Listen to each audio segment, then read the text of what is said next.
6 minutes after. Yeah, here we go. Hello. Good evening, everyone. Wow. Huh? Oh, it shouldn't be. No, it's not on. That's it. Can you turn this one down a little bit? I think we're, oh, we have the speaker inside here. Hello? No, this mic is off. Like if you're playing a match game, you want the touch. Not the, Okay. That's weird, huh? there you go. I can hear you in this microphone.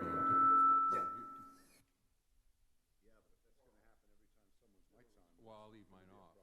I'll leave mine off, and he'll have time to figure it out. All right. Good evening, ladies and gentlemen. I would like to call to order the November 17th, 2025 closed session meeting of the City Council at 5:07. Madam City Clerk, the roll call, please.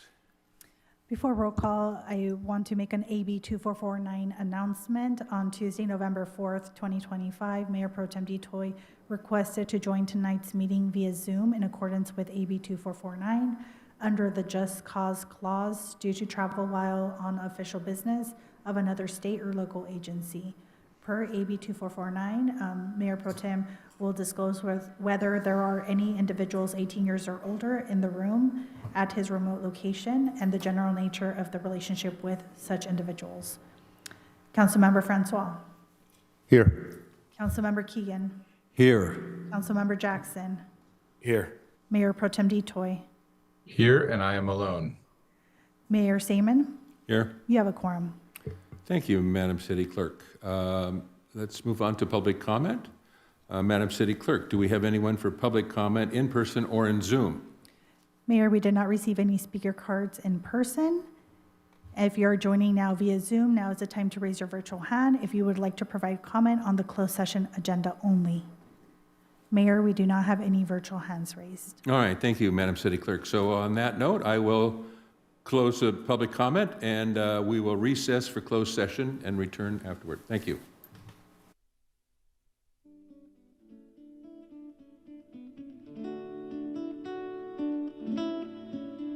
Recording stopped.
we go.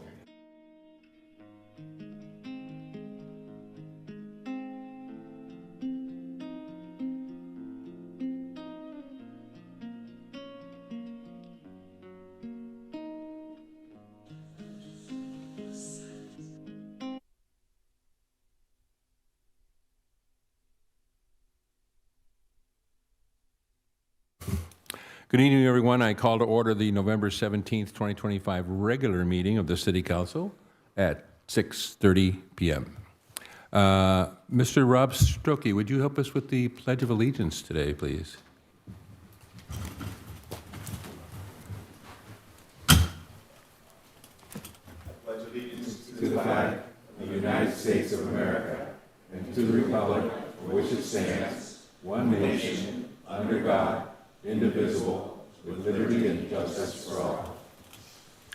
Thank you, my friend.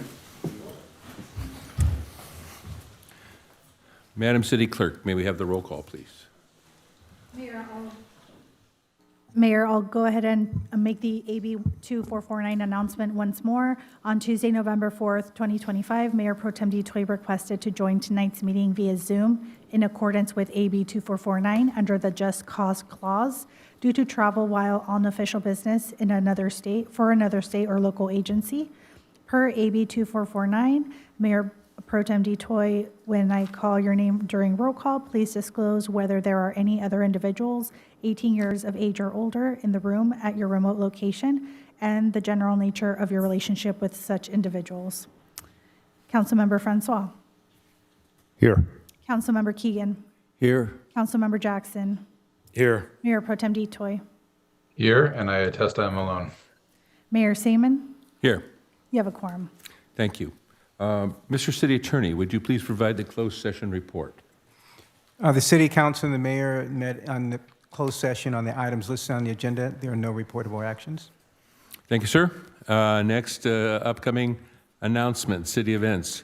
Do any of my colleagues have any announcements? Yes, Councilmember Francois.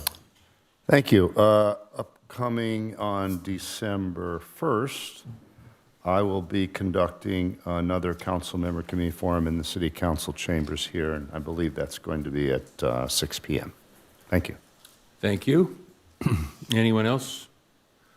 Well, I have a few. First of all, I'd like to thank everybody that came to the last safety forum that I held with the Chief of Police and Interim City Manager Steve Napolitano. I think it was very successful. We had a 2-hour discussion about a lot of things. It was mostly based on e-bikes, though. I think we came to some conclusions. I think we found some new solutions, which for years people have been asking, why can't we do this and what are we doing? Why isn't there more? And they've been faced with, well, it's a lot of money and we don't have enough officers and there's some problems with that. And there was a suggestion that came up that we use contract officers to do duty on the Strand, on the plaza, and on the streets also.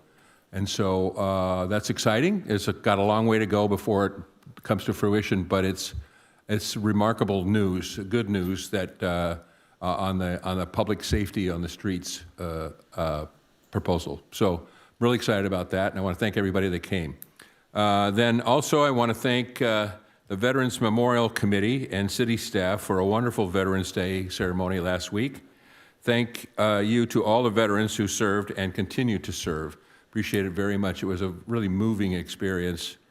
Dr. Rodriguez, an amazing man who was the keynote speaker. I was really touched by his speech. It was remarkably inspiring. So thank you to the veterans. Hermosa for the holidays. Hermosa Beach Chamber of Commerce and Visitors Bureau will host the 5th annual Hermosa for the Holidays, featuring vendor tents, music, carnival rides, tree lighting, and more throughout downtown Hermosa Beach the weekend of November 1st through November 23rd. For more information and event times, please visit www.hbchamber.net. A holiday parking reminder for all you shoppers out there. The city will once again offer complimentary holiday parking to encourage people to visit, dine, and shop locally throughout the holiday season. Beginning December 3rd for 3 weeks through December 25th, Visitors may park at red-bagged meters up to the posted time limit at no charge. The red bags indicating complimentary parking will be placed on the silver meters along Hermosa and Pier Avenues and other commercial areas of the city. The 2-hour or 3-hour parking limit will continue to be enforced at those meters to encourage parking space turnover.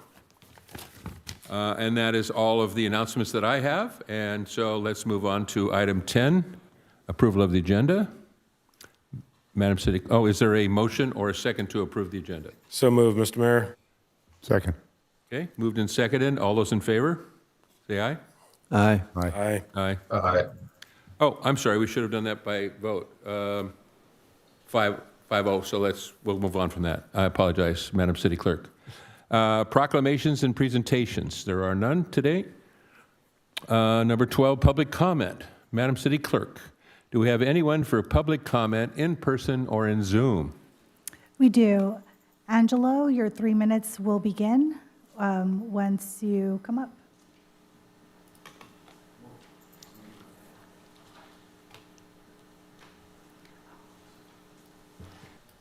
Hello. Hello, I'm Angelo Messino. I live at 581 18th Street, Hermosa Beach. I'm a playwright. I'm going to hand out the history of what I've done here for you guys. Hermosa Beach. How many do I need? 5? Is that right? That's a little bit of history of what I've done. Sir, I'm sorry, could you pull the microphone closer to you? It'd be, Yeah. pull it down a little bit. There you go, thank you. How's that? Better? Better, yeah, much better. Okay, so I have a new play out. I want to get produced at the Second Story Theater. I was on the Hermosa Arts Foundation. Hello, Michael. I actually literally built this foundation. The Second Story Theater, and the Hermosa Arts Foundation sponsored all of my plays, and they no longer are in existence. It's pretty self-explanatory, so all you have to do is read. I know we only have 3 minutes, so I don't think I have time to do this, but you just read it, and then this will tell you everything that I did. It makes a lot of sense, okay? When you have a chance, I'm just want to introduce myself again, tell everyone I have a new play. I want to get it produced at the Second Story Theater in April, May, and that's about it. That's it. Thank you, Angelo, I appreciate it. Thank you. All right, great. Thank you, good luck. All right, thanks. Next, we have Nayiri.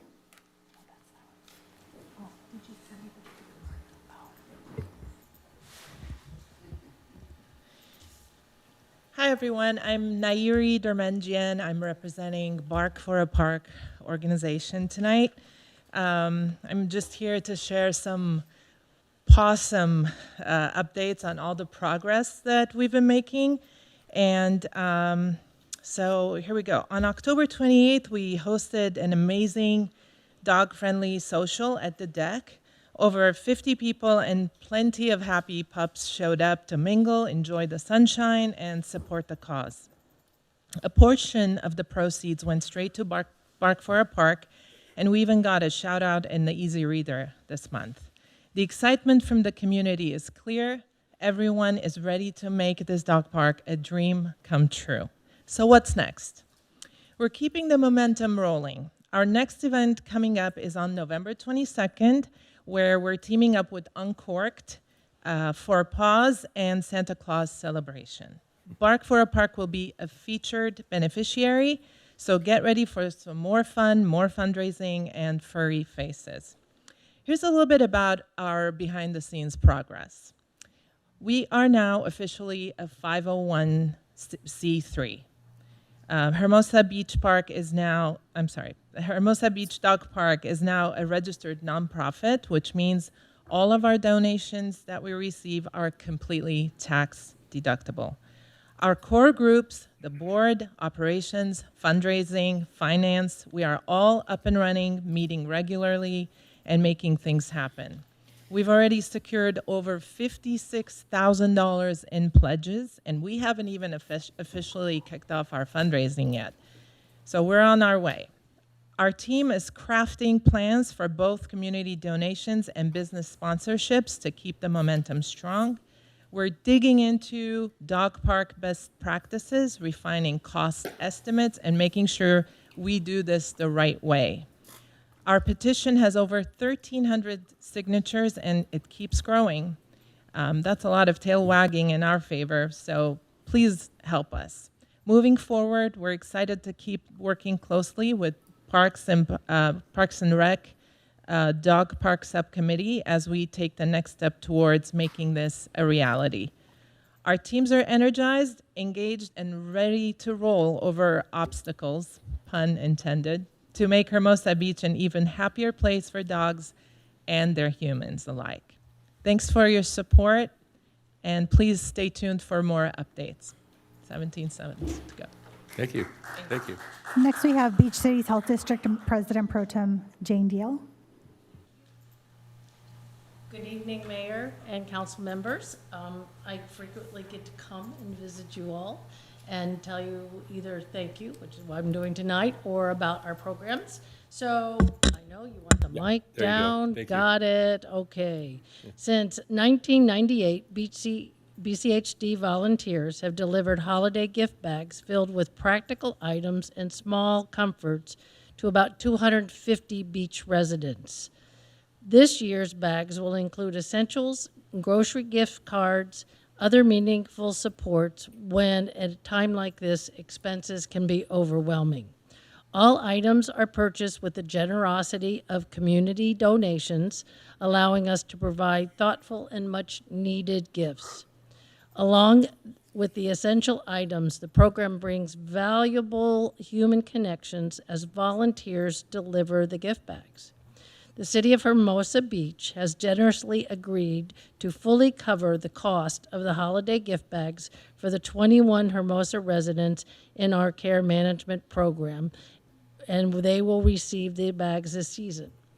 The support ensures Hermosa's older adults feel remembered, cared for, and connected during the holiday season.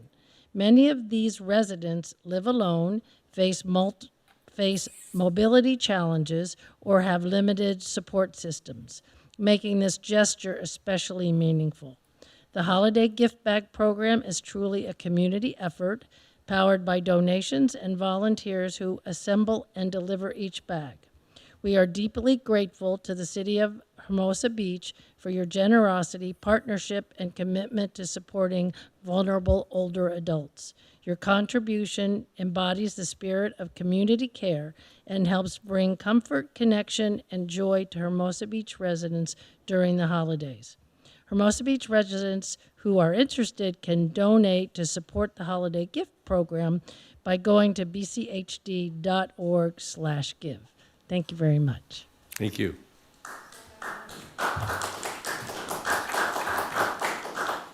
Mayor, we did not receive any other speaker cards for general public comment.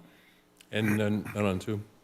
We do have a few on Zoom. The first is the last four digits ending in 7777. Your 3 minutes will begin once you begin speaking.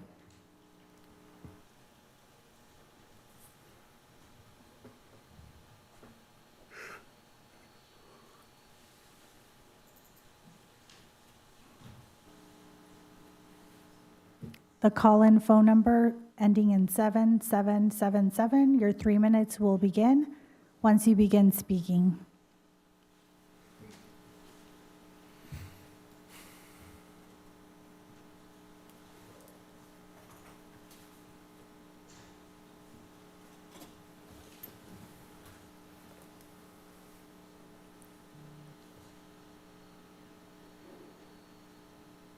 Maybe we should move on to someone else and let them come back if they're...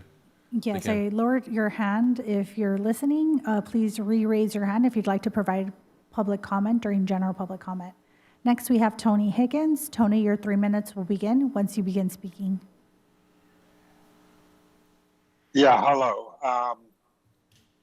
First, thank you for the public safety town hall, and I thought the idea of using code enforcement officers for e-bike safety was a great idea. you might also consider using it for fireworks enforcement come the 4th of July. I do have a few concerns. 50 minutes of staff presentation at the start of the public safety town hall was a little too much. Maybe you could cut it back to 15 and give people more of a chance to ask questions and offer solutions. Regarding e-bike safety, and I'm not criticizing here, but I do think you should mull this over. In June of 2024, you passed an ordinance to basically deal with hazardous e-bike practices. In the year and a half that followed, there were 33 hazardous riding citations issued.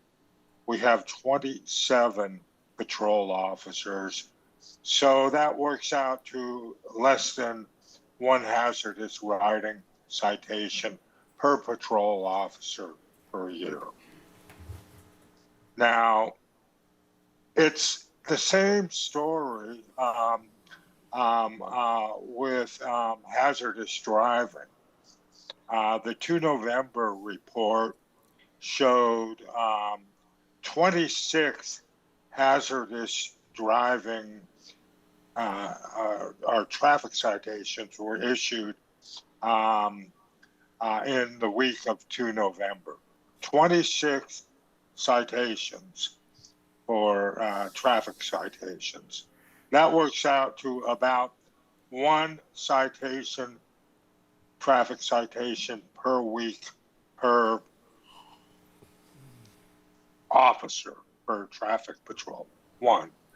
I'm not saying anything is being done improperly, but I do hope that the Hermosa Beach Police Department mulls these statistics over because I don't think it's going to get it done unless we get more out of our patrol officers. Thank you very much. Thank you, Tony. Appreciate it. Madam City Clerk. Next, we have the phone number ending in 7777. Your 3 minutes will begin once you begin speaking.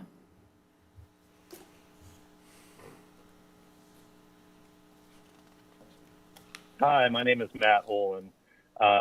Calling to submit my wife's email for public comment. She is regarding the crossing guard at 5th and PCH. Dear Hermosa Beach City Council members, I hope this message finds you well. My name is Kelly Olin, and I am the mom who apparently has created all this mess and discord. That was absolutely not my intention. I wanted to take a moment to clarify that the request for a crossing guard at 5th Street and Pacific Coast Highway was made solely out of concern for the safety of our children and to ensure that South Hermosa Beach is represented equally when it comes to pedestrian safety. Currently, there are 3 crossing guards within a 7-block stretch from 14th through 21st Street, yet none serving the most southern portion of our city. 2 of these aforementioned safe walking routes are 2 blocks from each other at 14th and 16th Street. That's a block closer than what separates 5th and 8th Streets. The intersection at 5th and PCH is particularly busy and challenging for children walking or biking to and from school. A crossing guard at this location would provide an important layer of protection and peace of mind for families in the 1st to 5th Street area. I am all for due diligence and making sure the number of walkers justify the money it would take to sustain a long-term crossing guard, but was severely disappointed at the tone that Councilman Keegan took during the October 28th meeting that I watched on YouTube. For him to suggest there was something nefarious about a tax-paying resident approaching a city council member with concern about the safety of her child walking to school was hard to hear. It also turned my stomach a bit when he implied that this crossing guard was created just for the benefit of myself and a few friends.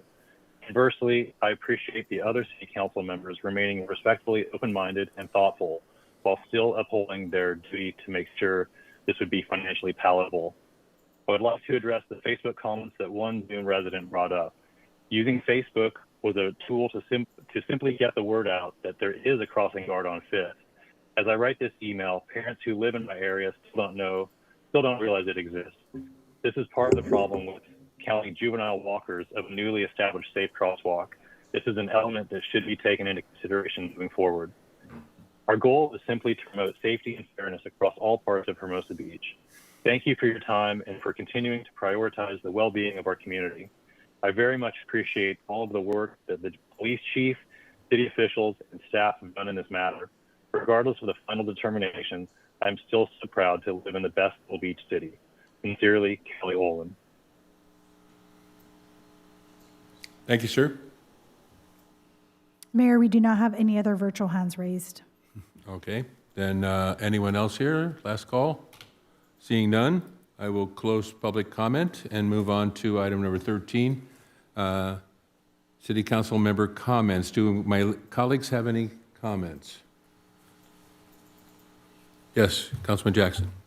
Thank you, Mr. Mayor. I just wanted to make a comment related to our speaker from Beach City Health and some of the outreach that they are doing. The CEO of Ready Fit Go has offered meals to be provided for those in need. They have a store in Torrance, Hermosa Beach, and West Hollywood. So I don't know if maybe through the city manager network, we can help get that word out. So they've got meals that they typically just hand out for free, but they are available to give those to an organization that is providing outreach to those in need, or to possibly discreetly deliver as needed. So I can say that information, Mr. City Manager. Thank you. Thank you, Mr. Mayor. Thank you. Any other comments? Yes, Councilman Francois. Thank you. I received some inquiries about the possibility or determination that the accessibility mats on the beaches at 2nd and 22nd Street will be taken up for the winter, and the city manager replied back with a reasonable response that it's an extra expense to keep them, and the rising tide in the winter might affect them. I was just wondering if you could just provide an update. Have the mats been taken up yet? Is there any chance we could find a way to find the funds to keep the mats in operation throughout the winter, or possibly make them shorter, further away from the water, so they're not affected by the high tides? Thank you. Thank you, Councilmember. We can certainly look at those things. My understanding is that they were taken up before these last storms over the weekend, to avoid, again, any washing away from the high tides, especially with the full moon that was the other day as well. And then the other problem, as was mentioned in the response from staff, was the buildup of sand and the cost and time it takes to remove that sand, especially during the winter months, because the wind blows it up after the storms. We can look at putting them back earlier or doing partially. I don't know what the possibility of that is, if they're one piece, multiple pieces. We can look into that and get back to you. Okay. So you don't think you need a future agenda item to do that? Is this something you can keep appraised of then? Or is that something you would prefer to bring back? Let me get the information. I'll bring it back to all of council to consider. And then if you want to make a future agenda item to redirect something, then we can do that. Okay. Thank you. Thank you, Mr. Mayor. Thank you. I have kind of a follow-up question on that. Mr. Interim City Manager, as I recall, some months ago, maybe actually almost a year ago, there was some discussion about sand buildup on our beach. For some wonderful reason, the ocean puts sand on our beach, and other places that washes it away. When we have that excess sand, do we sell it to another city or another beach that needs it? Or we don't just rake it back into the ocean, I'm sure, so. It's a bit of a point of contention with the Department of Beaches and Harbors, the LA County Department of Beaches and Harbors, who maintains our beach under a contract with the city and a profit sharing from the parking lot, Lot C.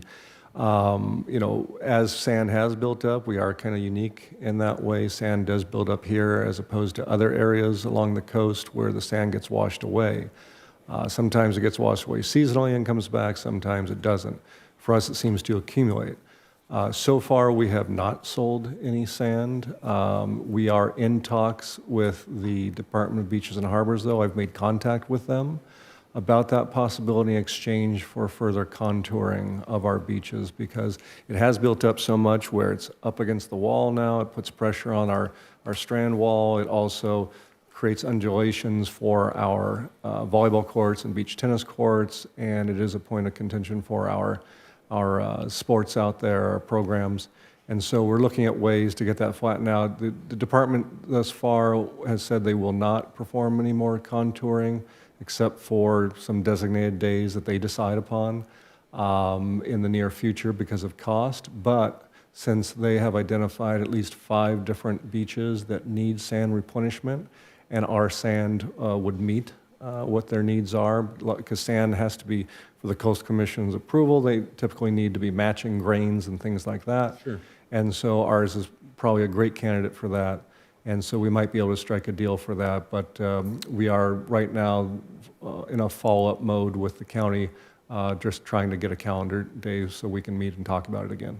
So we haven't sold any No, we have not. in the past? Not to my knowledge. What have we done with the extra sand in the past? To my knowledge, we haven't done anything. In fact, according to the county, it just keeps building up. And It's still there? Yes, they complain, Okay. but the agreement doesn't limit the amount of sand that they're supposed to be moving around, so. Yeah, okay. And if we sell it, I have no idea what it's worth, but if we sell it, then that money is ours to spend. We put that in the general fund? Well- If we give it to them to sell, we can trade dollar for dollar for their services? And that might be, that- my guess is it would be a services for sand equation, but we don't know yet. We don't know what other folks that they're looking for and talking to get the sand from. Okay. We might be their solution. They might be looking elsewhere to spend money. I don't know why. Yeah, okay. All right, thank you for that information. Any other council member comments? No. Just a question, Mr. Mayor, if I Yes, could. yeah. Mr. Ingham, City Manager. Speaking of storms, am I safe in assuming that our sprinkler systems are all on sensors so that when it's raining, they are not adding to the water flow? I'm going to say they should be. Okay, I'm going to have to talk to our Public Works Director to see how that works for them. all right. I just thought of that because we were talking about the storm, so thank you. Makes sense. Appreciate that. All right, thank you, sir. Having no other comments from city council members, then let's move on to number 14, updates on city council activities.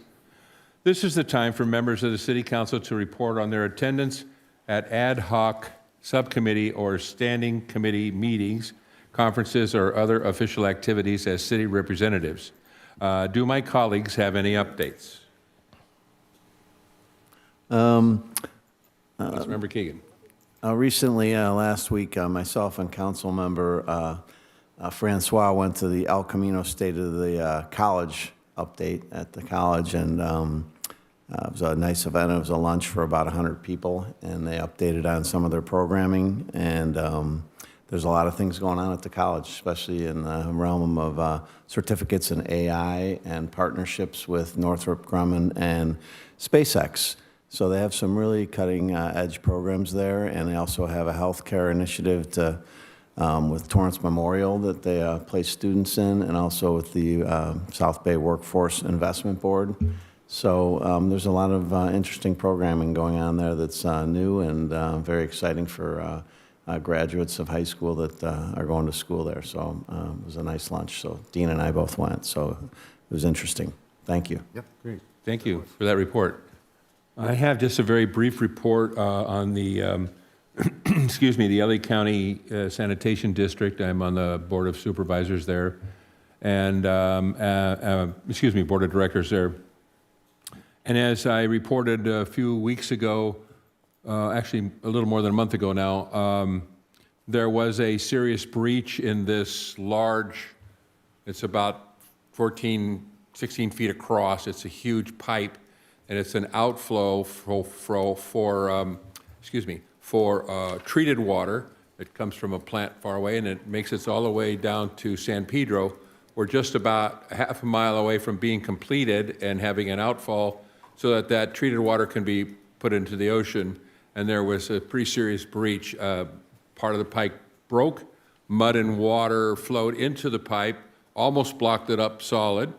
At the time that happened, there were several people working in front of that. There's a huge machine that it's like a giant drill bit that drills this 14-foot wide hole in the rock and dirt. And behind that, they put sections of pipe together as they go. And there was a crew working in front of the breach when this happened. So I was quite concerned about human life. Though fortunately, the mud and water and so on only came up almost to the top. They were able to dig it out a little bit and crawl over the top and come down onto the other side where in the safety. So between then and now, it's been almost 2 months now that they have been trying to consider what to do with it. The problem is that they can't, there's water in front of it. They can't pump the water out because they can't get in there. And they're afraid to go on the finished side up to it because if it breaks again or breaches again on another spot, they could be killed. And so in the extreme caution, they've been working very diligently on how to fix this problem. They've come up with a few solutions. They for one thing, need to know what the conditions are on the other side of this blockage. So they've been drilling down. It's quite a distance below grade. If you can imagine, there's streets and freeways and stuff right above them. They've been drilling down to the pipe itself to drill into it to put a camera in there and look around and kind of come up with a solution on what to do.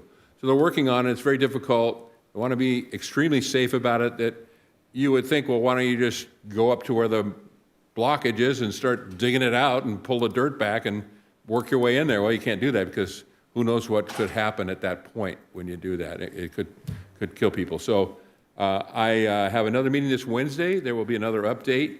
Just wanted to let you all know that that's what's going on with that breach that I mentioned some weeks ago. And I will give you another update very shortly, next meeting. Thank you. So if there are no other updates of ad hoc committees and so on, I will move on to the consent calendar. Do I have a motion to approve the consent calendar? So moved, Mr. Mayor. Yes. I'm sorry, what? So moved. Oh, so moved? Second. Moved and seconded to approve the consent calendar. Madam City Clerk. Voting is now open. Don't see it. Councilmember Francois, Yes. Councilmember Keegan, Aye. Councilmember Jackson, Aye. Mayor Pro Tem Detoy, Aye. Mayor Seaman, Aye. motion carries. And by the way, it just popped up right after we started voting, so hopefully it'll be working. All right, that takes Mayor? care. Yes. I don't have a second device up here, so I will not be able to do the touch voting. We'll just have to do roll if that's okay with you, sir. Yes, we'll do roll call from now on. Thank you. I appreciate that. Thank you.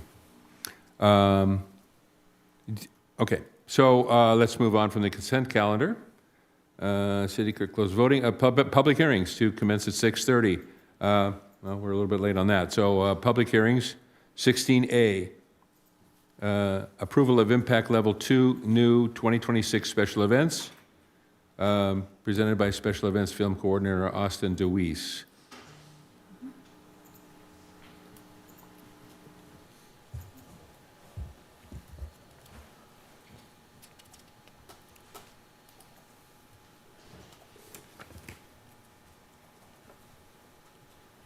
So, excuse me, that is the public hearing item. I read that already, and I want to announce that the public hearing is now open, and we can commence with the staff report. Thank you, Austin. Thank you. Good evening, Mayor, Mayor Pro Tem, and council members. At its November 3rd, 2025 meeting, the Parks Commission held a public hearing and recommended City Council approval of 3 new special events onto the 2026 special events calendar. First, USA Volleyball requests approval to hold the Beach Collegiate National Team Training Block on the volleyball courts north of Pier within the commercial zone, which is between 10th to 15th Street, on Tuesday, June 9th through Friday, June 12th, 2026. The event would consist of an adult volleyball training camp in preparation for international competition. The setup would include a few pop-up tents for administrative staff, and no additional courts would be installed. Additional event details are included in the Beach Collegiate National Team Training Block Overview Attachment 3.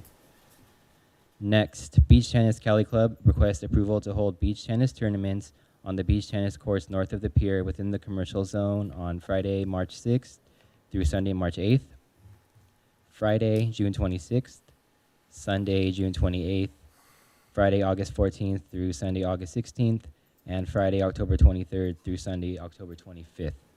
The event would consist of adult beach tennis tournaments, including singles and doubles formats. The event producer anticipates 60 participants and around 20 spectators. The event would charge a participation fee of $35 to $50, depending on the demand of the tournament. Additional event details are included in the beach tennis tournament event overview, attachment 4. Lastly, Day at the Beach events request approval to hold out-of-system 4-ice tournament on the volleyball courts north of the pier within the commercial zone on Saturday, June 13th, 2026. The event would consist of an adult beach volleyball tournament and anticipates 200 participants and 100 spectators. The event would charge a participation fee of $80 per team and would have amplified sound for announcements and background music. Additional event details are included in the out-of-system 4-ice tournament event overview, attachment 5.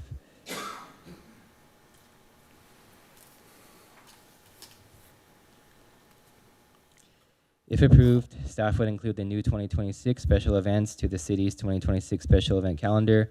Staff is available for any questions. Staff would also like to note a representative for each event has been requested to be in attendance today to answer any questions City Council may have. Thank you.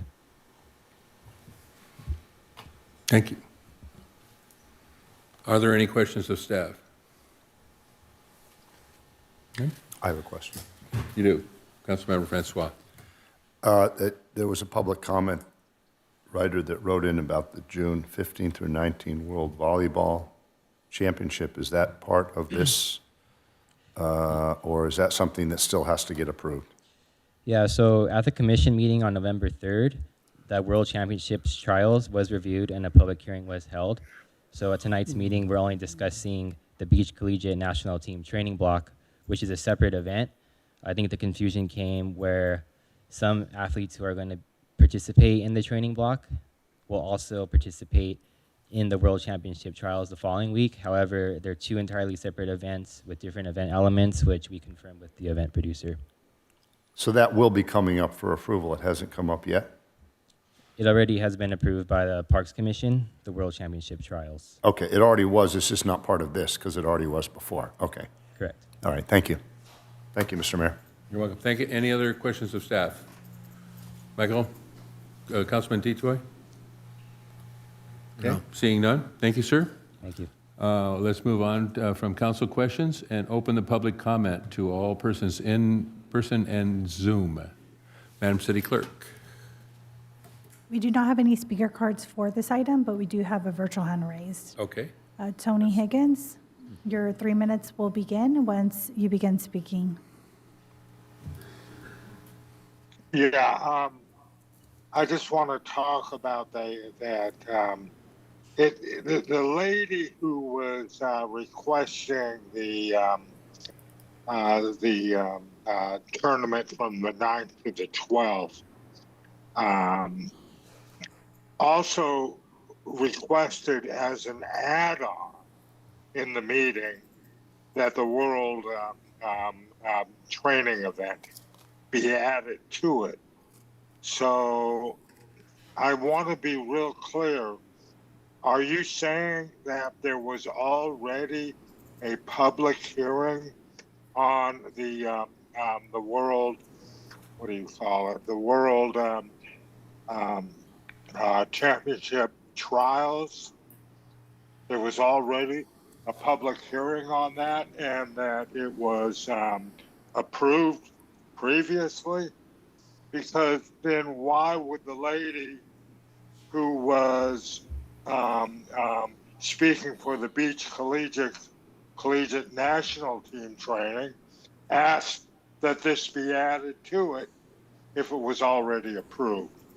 So yes, there is some confusion. It's probably just me. I just want to validate that there was a public hearing for the World Championship trials, Monday, June 15th through the 18th. There was a public hearing, It was approved by the council and previous to the last Parks Commission meeting. Thank you. Thank you.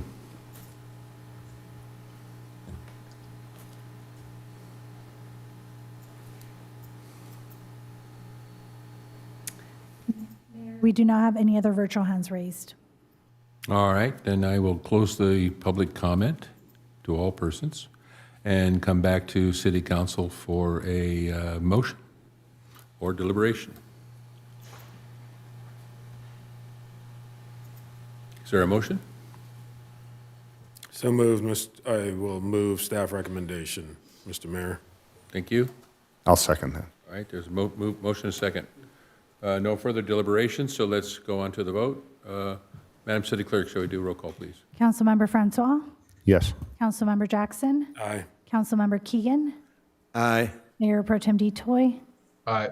Mayor Seaman? Aye. Motion carries. All right, thank you. Let's move on then to municipal matters, which I'm sure many people are interested in. Item 17A, continued review of the city's residential parking permit program, presented by Revenue Services Supervisor Paul Avila.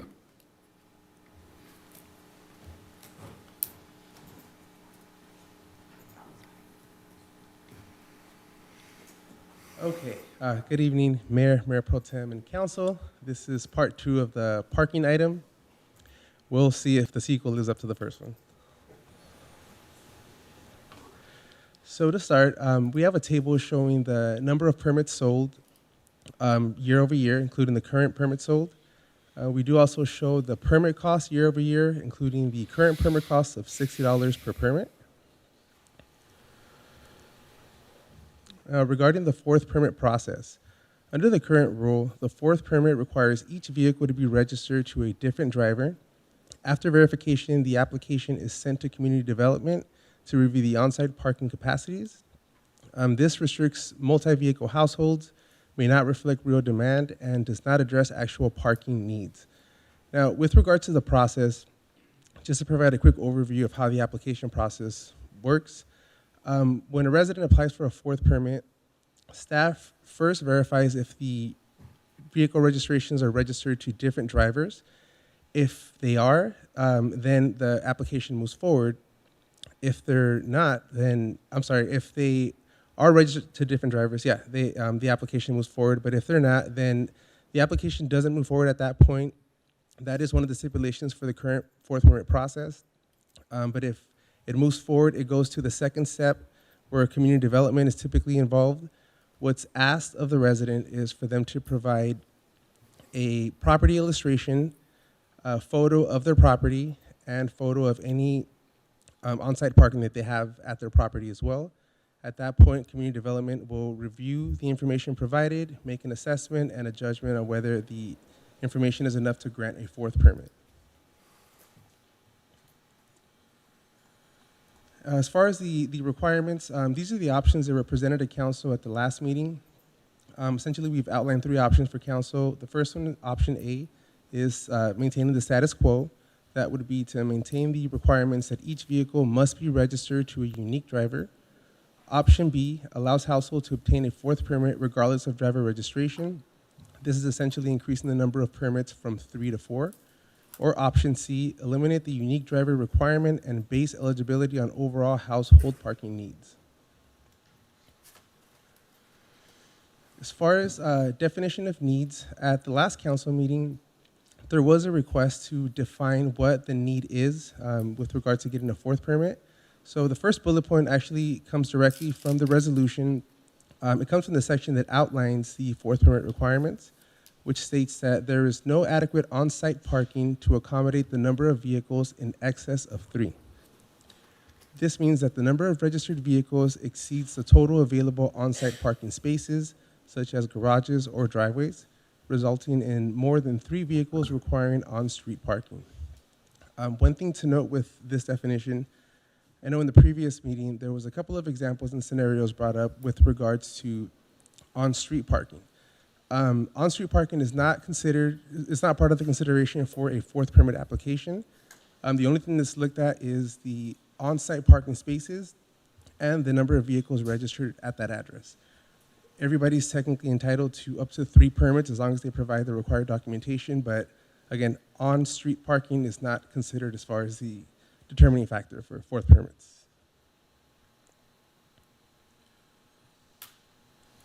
A couple of methods to verify the demonstrated need. We outlined some options for council as well. Option 1 would be a statement of needs or an affidavit. This would provide a low staff effort and relies on honesty on the resident. Option 2 would be to continue the current document-based review. This is medium effort and uses diagrams and photos. Option 3 is on-site inspection. This is not recommended by staff. This would provide a high effort from staff and may raise privacy concerns. There is a random audit option that we provided here as well. This is really if council opts for either option A or option C, which means that a resident must provide some type of proof and need for a fourth permit. If any of those options are approved by council, we could look at this random audit as an option where there is some type of verification that's done just to ensure that the resident that received the fourth permit actually does need the fourth permit.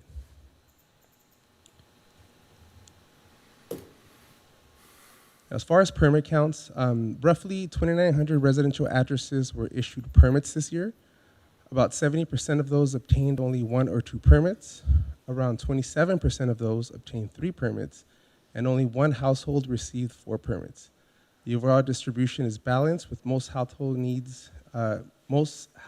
needing just 1 or 2 permits. On the right, you can see the diagram of the number of addresses that received 1, 2, 3, and 4 permits.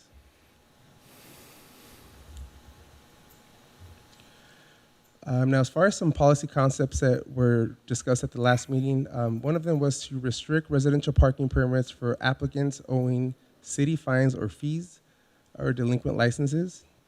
Some of the pros would include encouraging compliance and payments. It supports fiscal accountability. Cons would be administrative and legal complexities and risk of perceived punitive approach.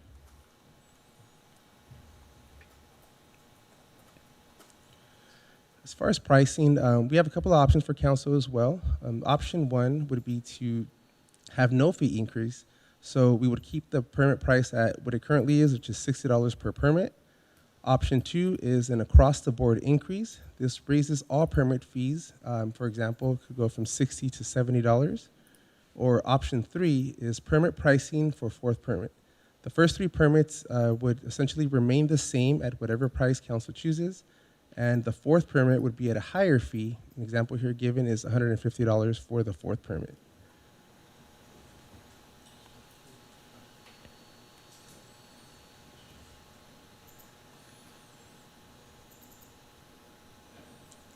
Just making sure I didn't skip a slide. No, I didn't. So just to recap as well, the permit sales for the 26-27 permit season will begin February 2nd, 2026. The current permits are set to expire February 28th of 2026.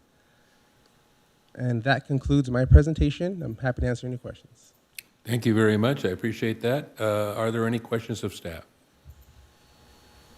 from council? Yes, Councilmember Francois. Thank you very much for the presentation. I know that at the last meeting we were toying and having trouble coming up with a framework for determining need and who is eligible and who is not. So could you just confirm that the way the current system is that we adopted 2 years ago, the only way someone is eligible for that fourth permit is if they can show they do not have a garage and they do not have a parking space on their property. Is that correct? There's a partial truth to that. One of the main components that we're bringing to council today and what was brought last meeting is there is a unique driver component that's currently in the application process. So vehicles need to be registered to different drivers in order to move to the on-site review process. most of the time, from what we've seen from residents who've applied, the registrations are usually registered to one resident. Say, for example, a household, it's the dad or the mom. In that scenario, that application doesn't go forward and it's denied just because they didn't meet that requirement. So actual parking needs aren't even assessed at that time because they didn't meet the first requirement. So it's a two-step process to be eligible for a fourth permit. So who is eligible and who is not eligible to get a fourth permit?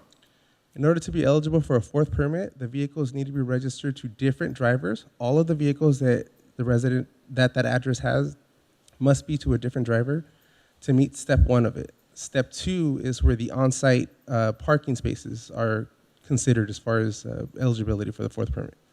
When you say on-site parking is considered, I've received emails from people that have stated that they were denied because they had a garage or they had a parking space on their property. So I'm assuming that currently the only way you can get a fourth permit is if you do not have a garage and you don't have a parking space on your property. Well, I will say the resident that currently has the fourth permit does not have a garage and does not have a driveway. So they met the certain criteria for eligibility. Having a garage or a driveway is a factor that's looked at. Again, I'll go back to an example that I provided at the previous council meeting. If you're looking at a household with 6 registered vehicles that has two on-site parking spaces, 2 of those vehicles can park at that on-site parking space, whether it's a garage or a driveway. That leaves 4 vehicles that need to be parked in the street. In that scenario, they would be eligible for a fourth permit. In the same scenario, if you have 5 vehicles registered with the on-site parking space of just 2, then 2 of those vehicles can park right there. That only leaves 3 vehicles that need to be parked in the street, so they would not be eligible for a fourth permit. So there's a formula in play with regards to the calculation of the eligibility requirement. Again, I will emphasize again, this portion is sent to community development for review, but essentially that is what they look at as far as the determining factors. So on-site parking is a factor in an approval process. So I suspect going forward, you're looking for guidance from this city council on what qualifications you're looking for that someone would or would not qualify for that fourth permit. Otherwise, it's going to be something rather subjective that's going to put staff in a predicament because they may approve it for one person and not for another based on criteria that haven't been really defined. Is that a correct assessment of where we're going with that? What I would say is staff is currently seeking to see if the current process is something that council is considering to move forward with or not. Again, what's preventing people from from the property even being looked at to be eligible for a fourth permit is that unique driver component that's currently there. That's essentially what was brought to council initially with regards to the process. So it's whether council wants to continue with that process or they want to revise it to whatever they see fit. Okay, thank you. And so I guess I assume that with these 3 options you put forth on us, option A and option C is assuming that this definition of need is the way you just described it. Correct, yeah. With the exception that option A will maintain things as is, so the unique driver component will remain. Right. If we choose option A, or if we choose option And you're going to be, okay, that's all I have. Thank you very much. All right, thank you. That as a note here, I have some questions for you now also.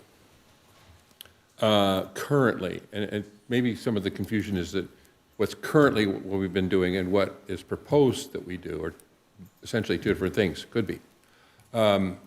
Currently, well, let's not even consider currently. One proposal would be a combination of A, B, and C, or B and C, and so on. It would be possible to then, let's call it D, option D would be, you would be eligible for a fourth permit if you had different drivers registered to cars, and you had, let's say, 6 drivers, 6 separate licensed drivers. And that would be, and then the number of on-site spaces was 3. That means that 3 cars have to be parked on the street. You would not be eligible for a fourth. That's correct. Okay. let's say you had 6 drivers and 2 spaces, 2-car garage, no driveway, no other spaces. That means 4 cars would be parked in the street, you would be eligible for a 4th. That's correct, yeah. And that would be a demonstration of need. Correct. Okay. That could happen, and that would be, as you have it listed here, that could be option C, because it's based on the overall parking needs of the household, or option A, prevents households from stockpiling permits, maintain the requirement that each vehicle must be registered to a unique driver, but then you do not consider the number of on-site spaces on option A. Is that correct? That's correct, and that's what we've seen as far as an issue with the current process is that most people can't make it past the first step to even have their property reviewed for an actual parking need. So that's why it's brought up to council for review. Well, and why wouldn't they, why is it that they have a hard time getting past that? Typically, the vehicles are registered to one resident. Again, it could be the dad or mom of the household. All the vehicles are registered under his or her name, and that instantly makes them ineligible for a 4th permit. But if we base it on the number of different drivers you have that have residence there, wouldn't matter who owns their car, it would be how many drivers do you have? That's currently how it is right now. It's the number, so each driver, it's different drivers, and this essentially is catering more towards a roommate kind of scenario. It kind of excludes a family household. This fits perfectly with a roommate scenario. We have 4 separate roommates who are living there, and each vehicle is registered to a different driver. Then theoretically, they have a good chance of meeting the requirements for a 4th permit. If you're looking at a household itself, that makes it a lot more challenging because typically vehicles aren't registered to different residents. They're just usually registered to one person. So then that excludes a lot of residents who've applied in the past because the vehicle's only registered to the one resident, which could be the primary person of the household. So, all right, so maybe I'm just nitpicking terms, but you just said 2 roommates together is not typically a household. 4 roommates, scenario 4 roommates. So I'm saying again, regardless of the registered cars, I'm not talking about the cars, how many cars are registered to who, how many drivers do you have? Okay, so if you have 6 drivers and 2 spaces, you need a 4th permit. Yeah. You qualify for a 4th permit. And that is what could be applied to either A or C, because they're based on need. B, allow households to obtain a 4th permit regardless of driver registration, subject to verification of household residency. Verification of household residency, what is that?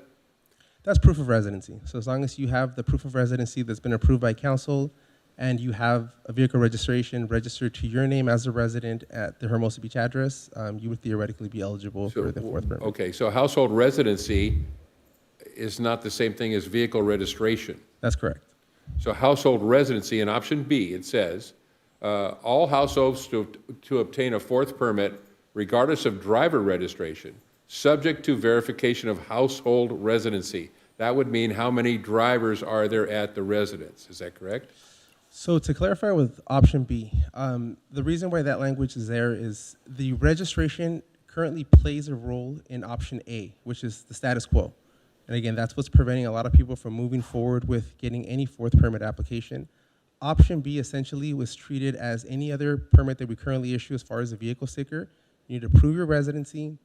All the vehicle stickers require the vehicle registration registered at that address. It doesn't have to be the same resident, but it still requires the same documentations that the other permits do require.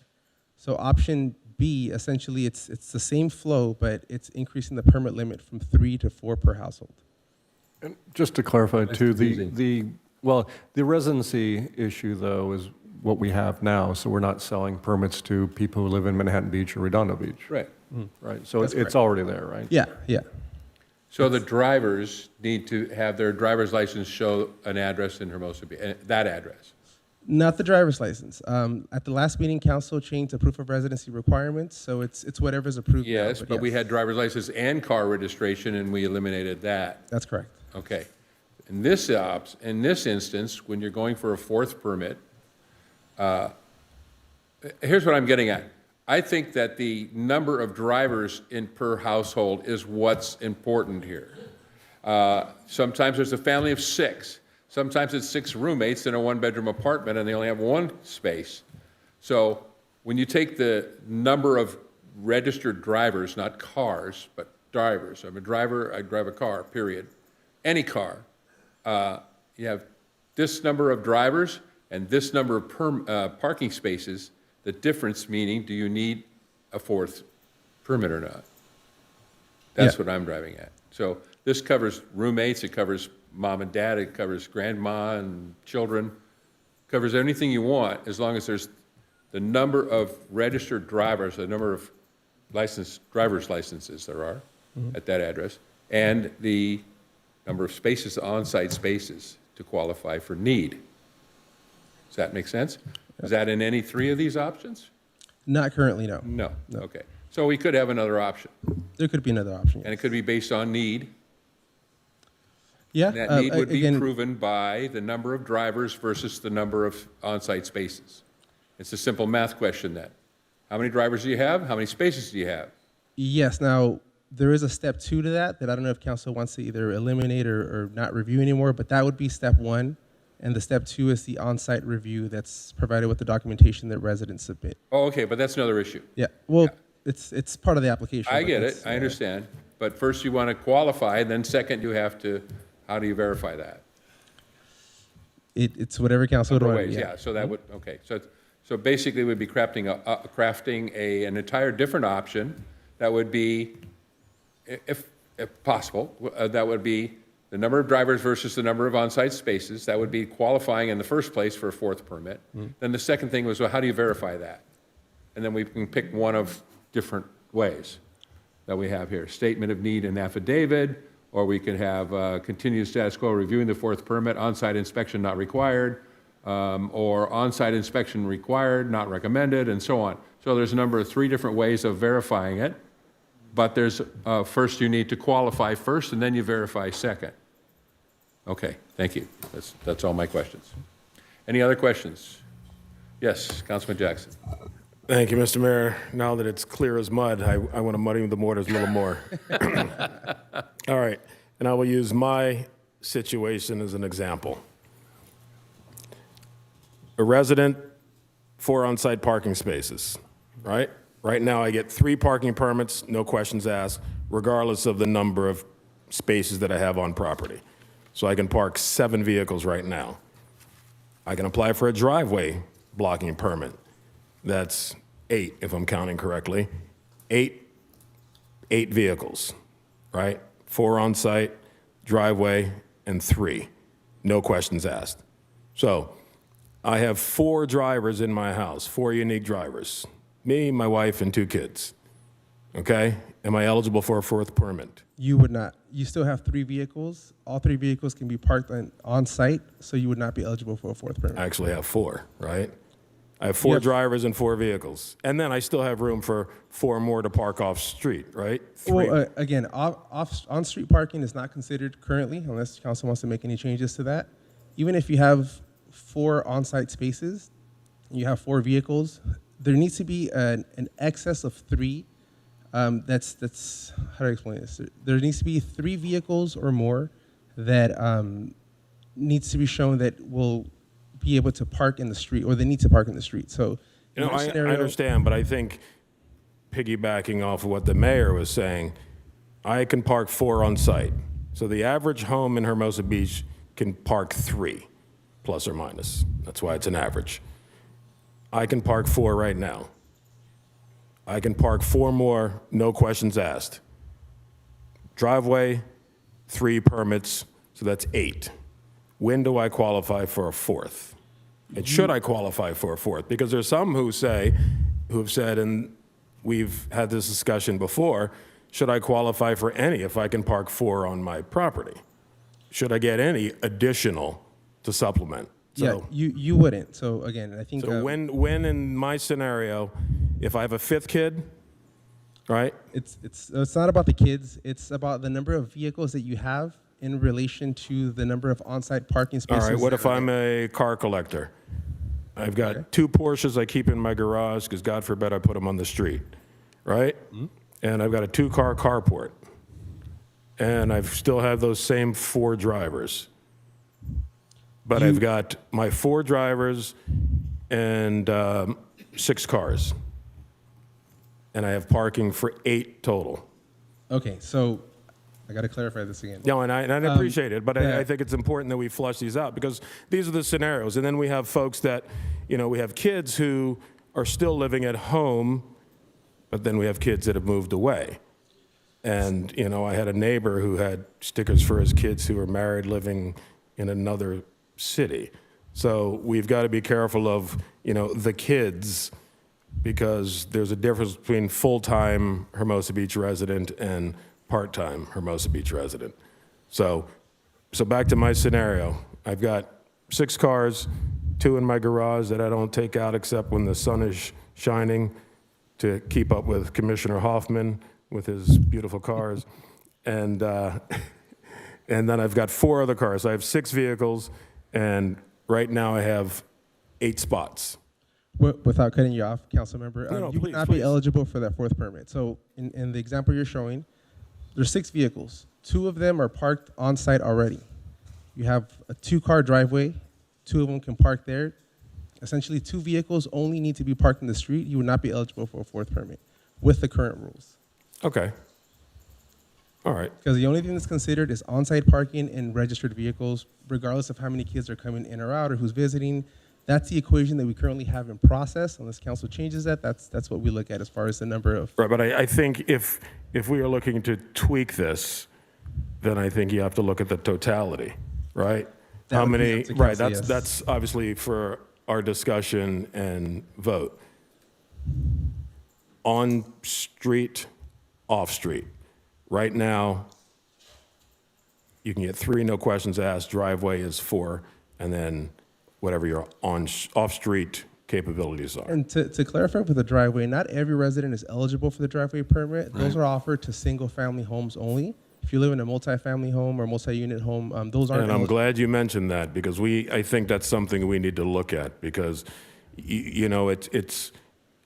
it makes no sense that if I am living in a condo, right, that I can't block a driveway when they may be side to side and the driveway is, as big as 3 parking spaces.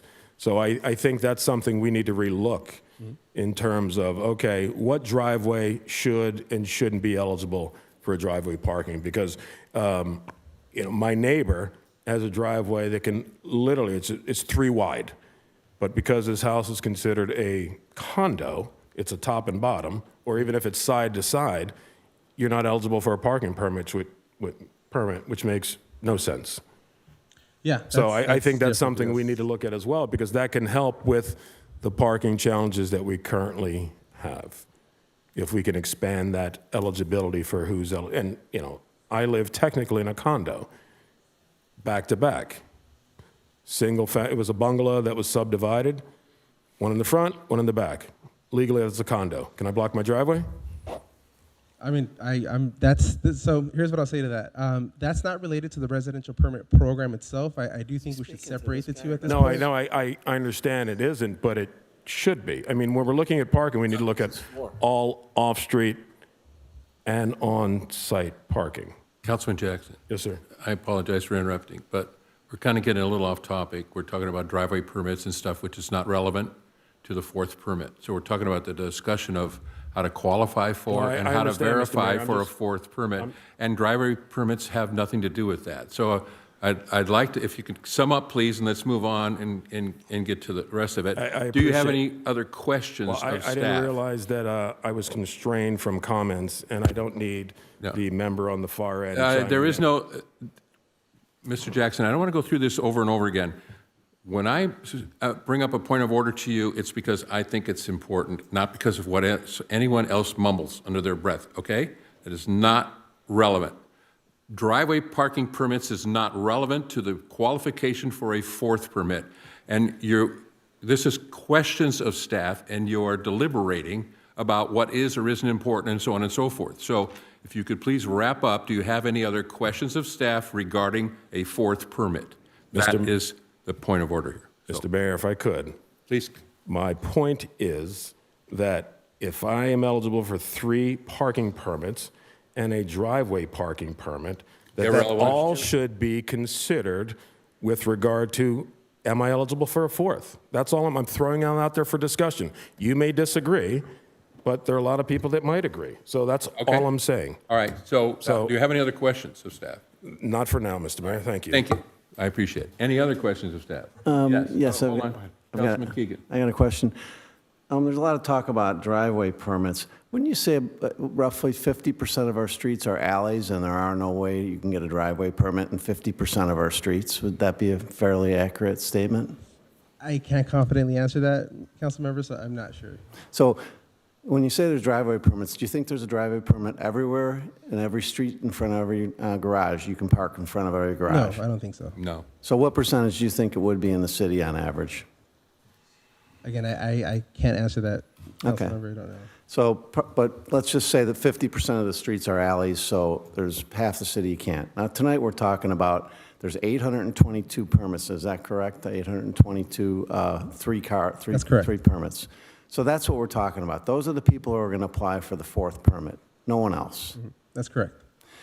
So of that, I mean, do you think all 822 need a fourth permit, or how many do you think of the 822 households need more permits? What do you think in your estimation? And that's a great question. Out of the 27%, which is 822, we could realistically cut that down to half. There won't be that many residents that will get the fourth permit. I do remember in previous staff reports, there was a chart that was also presented, and the highest number of permits that were issued, even when we didn't necessarily have any permit limits, were the 1 and 2 permits.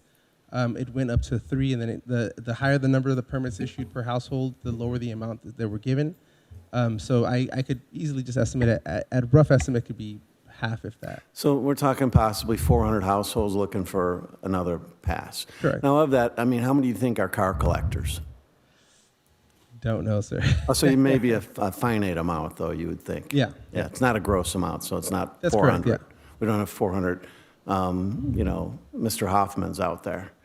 We don't have to worry about that. So what we're really talking about is probably between 100 and 200 households that are affected by this, correct? That's correct. And so we want to run around and spend hours and hours over 200 passes. Is that correct? It seems like that's the direction I we're rest going. my case. Let's move on. All right, thank you, Councilmember Keegan. Councilmember Francois, would you like to comment again? Yeah, thank you. A question, Sure. please. My original question about 20 minutes ago, I'm just coming back to that again because I stated that at the last meeting, we were grappling with this definition of need and qualifications.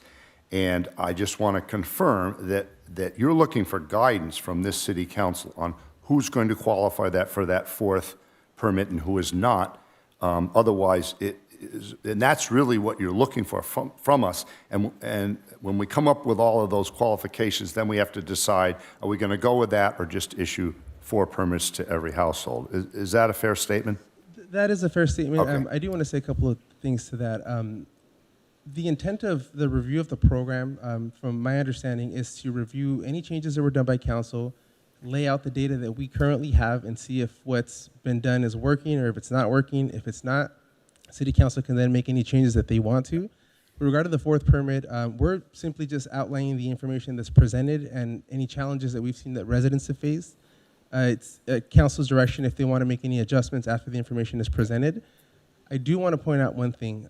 When the permit limits were implemented in February of 2023, at that time, there wasn't a set number of permits that the council was looking to meet. There wasn't a goal. The main goal was to reduce the number of permits that were issued from the close to 9,000 permits to whatever number landed.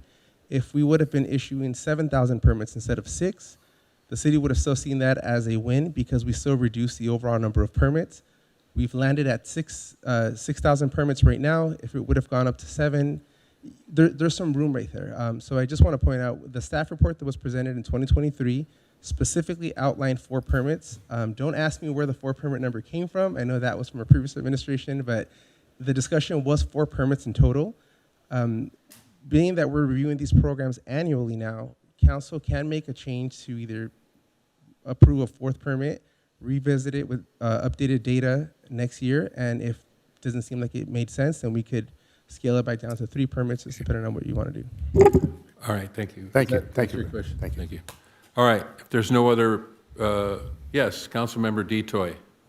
Thank you. Going back to 2023, I know a lot of the players aren't in the room, but I don't know if Allison or city manager can opine on the why this was done in regards to the local coastal plan, and what impacts parking does to have a approved local coastal plan.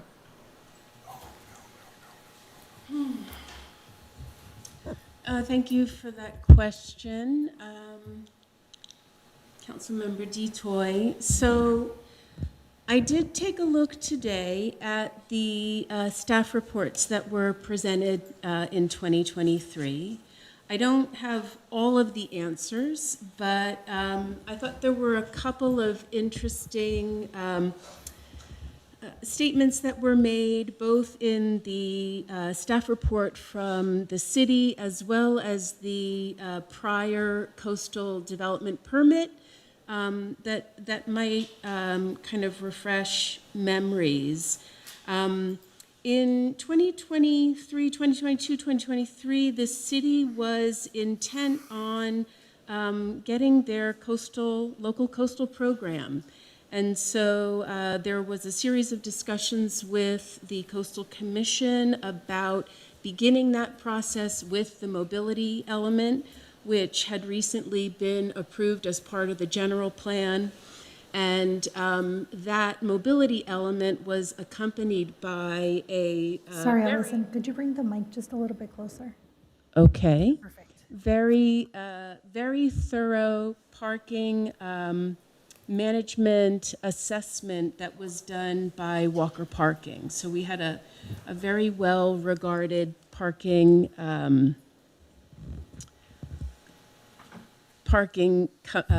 company to do the assessment. And that's kind of where the issue of the restraint for the number of permits came to be, because one of the things that Walker found was that far more parking permits had been issued than parking spaces were available.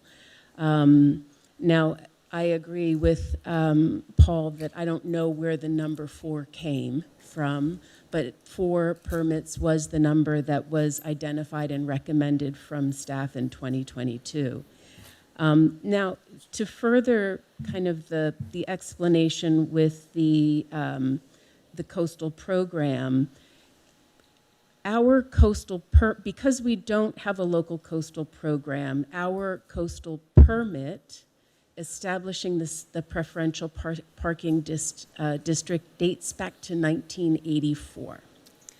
Our parking permit, again, it's a permit which allows a program, right? And so the kind of broader structure of the permit approval is really what you need to be focused on, right? And the permit program was premised on this idea that we were not going to constrain public access to the beach by providing free remote parking away from the coastline in order to allow a permit program for residential parkers, right? So again, the structure is the assumption, the presumption of the program is that we are not negatively impacting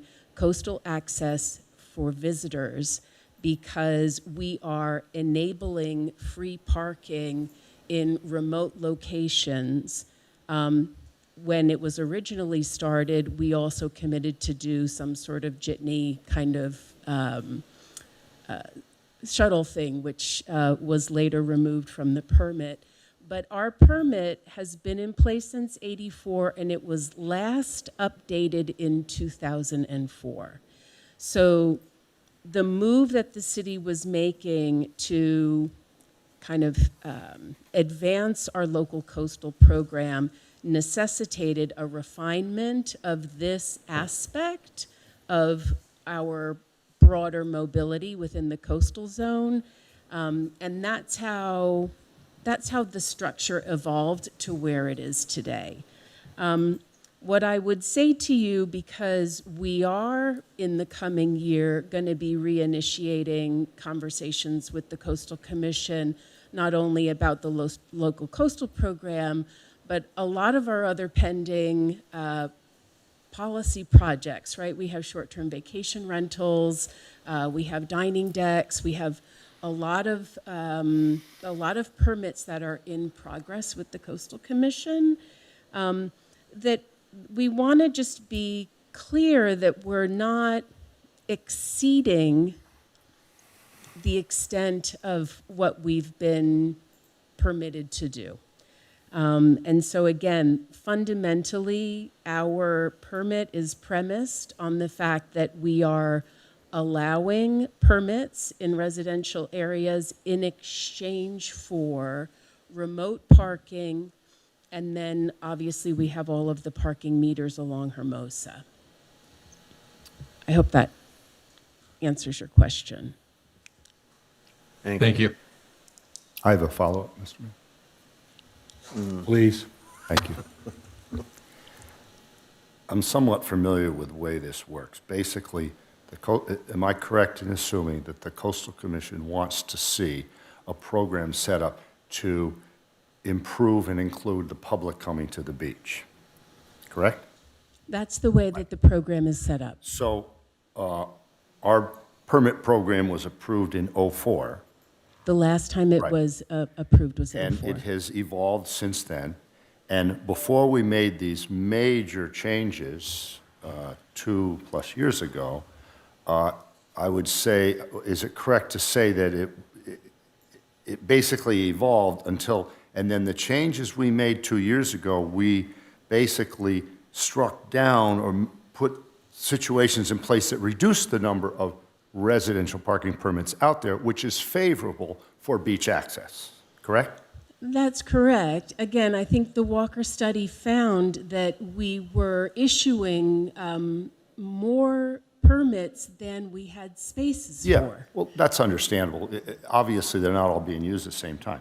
So now, if we make changes now that loosens up on it, one could make the argument that, oh, we're now reducing public access because we're loosening up on it, but certainly it's not going to be as loose as it was 2 years ago, so we should be relatively safe as far as coastal access concerned regarding the issuance of these how we manage the preferential parking zone. Is that correct to? You know, I'm not gonna go so far as to venture a guess on that. But what I will say is similar to what Paul said earlier, which is that the goal at the time that the policy was passed in '22 was to pull back the number of spaces that were allowed, because parking permits Sure. which were allowed, because it was in excess. It was no longer rational, and so but as Paul mentioned, whether the sweet spot is 6,000 or 7,000, you know, the original proposal from staff was 4. Okay. Well, my memory is that we came up as a council and it was just suggested, hey, let's go with 4 with the 4th one. I'm not so sure it was a staff recommendation based on commission or local coastal programs. I believe it was something that we kind of conjured up as a council, but I'll leave it at that. Thank you. Yeah, you're welcome. Sure. Thank you, Allison, I appreciate it. If there are no other questions of staff, thank you so much. Sure. Paul, could you come back up for just a quick second? Thank you. I know I asked these questions before. To be honest with you, I really didn't quite understand the answers you gave me. So I want to just one more time very quickly and clearly explain to me in option B, to allow households to obtain a 4th permit regardless of driver registration. What is driver registration? Is that a driver's license that shows that address? No, it's the vehicle registration. But it says driver registration, it's not vehicle registration. Yeah, so I will apologize. I think maybe the language that we use in option B might have not been as clear as it should have. But that's referring to vehicle registration, it's essentially treating the fourth permit as we do any of the other permits. Same requirements, proof of residency and vehicle registration. So if the language Proof of isn't as residency, clear- that's the part 2 of this, verification of household residency. Yeah. So according to option B, you not only have to prove the car registration at that address, and you have to improve the driver registration residency. That's You have to correct, and prove the that's- driver lives there. Yep. And you have to prove that that car is registered to that address. Yeah, and that's exactly what residents have to provide currently for any of the 3 permits that we offer. They have to provide proof of residency, and if they're getting a vehicle sticker, the registration. So it's essentially just increasing the number to 4 and applying the same rules that we do for the 3 with the 4th permit. Except we changed the vehicle registration because the question at our last meeting that we approved already was for a new resident that comes into, rents a place in Hermosa Beach. He has the only thing he needs to get a parking permit for his car, if it's just 1-on-1 or 2 or 3, whatever, under 3, is a lease, a long-term lease. He can say, I just moved in here, my car's not registered to California or Hermosa Beach, my driver's license is still from Cleveland, all the above, I have my lease agreement here, and he should be able to get a permit. Is that correct? Be able, in that scenario, they'd be able to get 1 permit, which would be the guest permit. Because the vehicle stickers are tied to a vehicle, so the proof of Okay, residency, all right. yeah, the lease would allow them for the guest permit if it hasn't been issued. Well, I'm sorry, there was revisions to that as well. So yes, they would be able to get a guest permit. So essentially, according to option B, we're just making the 4th permit subject to the same verifications as the first 3. That's correct. So we're not just saying everybody can get a 4th permit. You still have to provide documentation that's required in order to get the 4th permit. So it has nothing to do with how many drivers and how many cars That's correct. or how many spaces you have. Correct. On site. Correct. Same simple thing. Car is registered to here. Your driver's license says this address. And then you can get a permit. You can get up to 3 permits. Just to clarify, driver's license, we're not using that anymore. It's proof of residency, which what council approved at last meeting is utility bill, or if you're a new resident, the lease. Or a lease. Yeah, and then if you want a vehicle sticker, it's the vehicle registration. And that's your driver registration. Right here, it says a 4th permit regardless of driver registration. Yeah. So Okay, so again, now regardless of driver registration, you don't need a driver's registration for a 4th permit. So just to clarify, again, the language in option B might have been a little misleading. Well, I So think it's important we clear up the language right now. That's correct. Okay, so what should it say? Regardless of driver registration is what it says now. So it doesn't matter if your driver's license says California or Hermosa or anything. That's what it says right now. Yes, so. You can obtain a 4th permit regardless of driver registration. Is that correct wording or not? That's not correct wording. Okay, The what intent should of it that say? wording was to reference option A because the vehicles need to be registered to different and unique drivers. Again, apologies if the option B wasn't as clear as it should have been.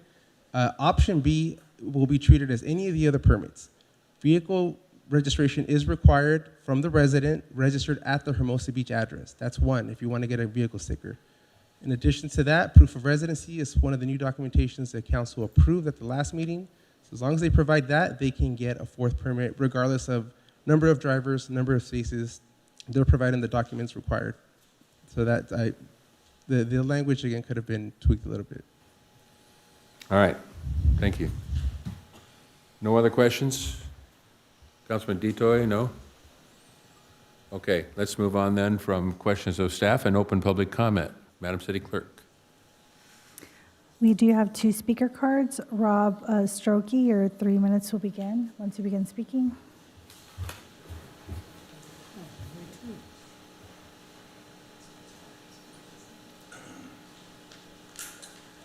Hello, everybody. Thanks for taking the time to go over this. You could please speak into the I'd mic. like to say that, I really don't understand like bending over to the Coastal Commission and changing things that have worked for 40 years. I mean, this is totally simple to do forever. Now you have to have, each kid has to own their car themselves. Ever tried to get a kid by himself at 17 insurance? It's impractical and there's no common sense to it. It doesn't make any sense. You're penalizing and discriminating against families. It's clear. So do you not want families here, or do you want families here? Because you're discriminating against them. My kids are gonna have to park May 15th, September 15th at Valley Park. It's like 6 blocks away. Okay, and then they gotta walk home. If they come home late at night, they gotta walk home late at night by themselves. It's so misguided. What you should do, like, we were given 2 sticker passes, and then we were given a hanging pass. And we have 5 people, 5 drivers, and all the cars are in my name. So now what do I do? I have to go pay to get all those things registered and redone? It's just, you gotta stick with common sense and just don't change things that aren't broken, because it's not broken. You're breaking it now by doing this. You're making it too difficult, and you're making it costly, and you're making it time consuming. The city's here spending all this time. These guys, what do those guys make a year? How many times have they been working on this? How many hours? What's the cost? Not solving the problem. If you have drivers that live in the residence, and you have the need, you should be able to get it. We get 2 and 1 guest pass for 5 people. So when I have a guest come over, what do? When I have a worker come over roofer to come over and do something, what do? It's not fair, it's not smart. And the rest of the city behind Hermosa Ave doesn't have to deal with parking tickets and meters. We have to deal with parking tickets and meters in front of our house, year round, every day, excuse me. So I would ask that, I'd let you guys know that, dealing with this, the people that live in the sand section and are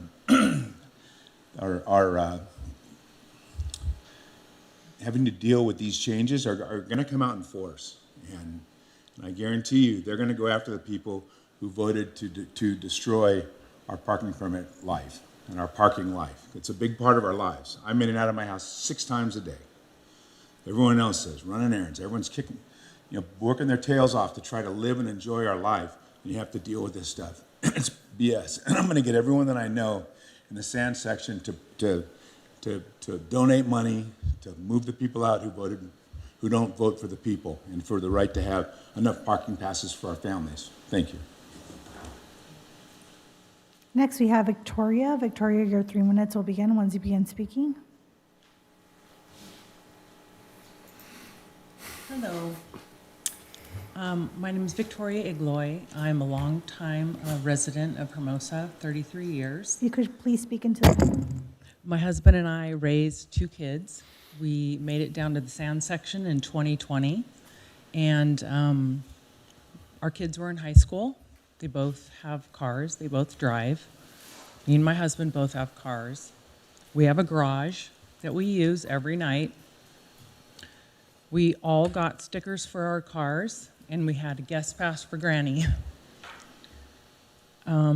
Since the change, you've taken away the guest pass for Granny and a sticker for my car that sits in the garage.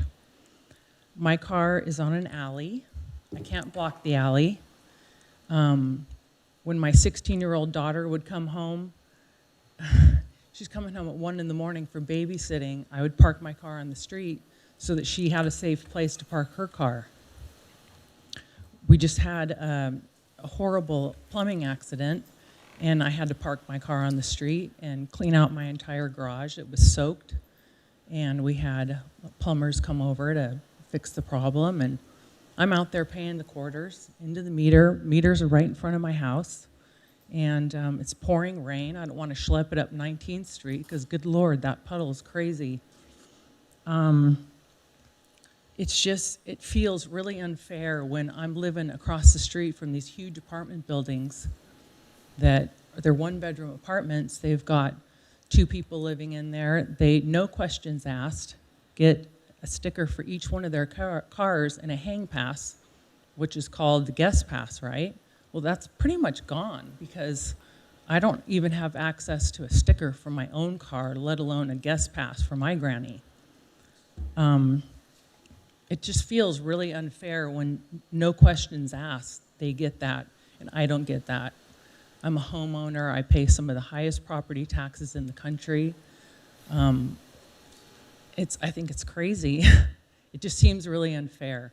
I think that if we all had a chance to have the guest pass, everybody should have that. And we should all have a parking sticker for each car. I mean, try it for the next year and see what happens. At least give us a chance to do this. I never would have bought this house if I knew what a hassle it was to park my car. I don't know, just it seems really, really unfair to me. So I hope that you guys consider that not everybody's not the same. All of our houses are all so different. Some people have 8 spots and well, they still get 3 passes and they all buy them. They buy them, they probably don't use them or they let their friends use them. So not all of these passes are being used every single day. Thank you. Thank you. Mayor, we did not receive any other speaker cards for this item. All right, thank you, Madam City Clerk. How about on Zoom? We do have virtual hands raised. Tony Higgins, your 3 minutes will begin once you begin speaking.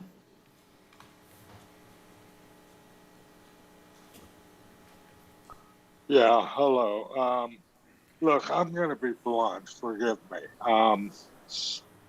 Never forget, the city put parking meters in the 1-hour zone in the middle of a residential neighborhood in 1984. And that without the permit program, residents living in that zone would have been screwed. Does the council still give a rat's ass about the residents when all we're talking? It really makes me wonder. Look, it's not all that complicated. City parking policy should result in the number of parking permits issued to a given home should be the number of drivers using that home as their primary residence, ideally less the number of available on-site parking spaces, including garages and driveway permits if eligible. I mean, that it's not that complicated. But since the city has already decided we're going to issue 3 permits, the questions are all centered on the 4th permit. And I don't think that's that hard either. With the 4th permit, residents should be required to provide reasonable proof that there is inadequate at-home parking to accommodate the driving residents. And that should be supported simply by a signed statement identifying the number of available spaces at that place of residence and the number of drivers using that residence as their primary. And if they misrepresent that simple signed form, then restrict their parking for 2 years. And I do find myself in the strange position of agreeing with Councilman Jackson that driveway passes are relevant in determining the total available parking spaces at that residence. And if the total available parking is going to play into the permit process, then driveway passes should also. Thank you. Thank you, Tony. Next, we have Nancy. Nancy, your 3 minutes will begin once you begin speaking. Hi, I agree with Tony to a certain extent that this should all be site-specific, but I think what he's proposing is actually unrealistic. Staff cannot go look at every property and see what on-site parking is available. Allison said she carefully reviewed the history. Thank you, Allison. I did too. But I thought I heard on review this was no longer rational related to the number of permits that had been issued in the area which had a limited number of parking spaces. I don't get that. When this program was implemented, how many addresses were there? There aren't more. We have reduced our address by one. So we are not taking up more parking spaces with our permits.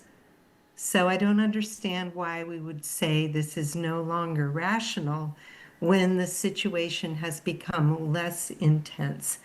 I also would like to drag everyone back to before 2020. This all came up because the city took over public parking lots.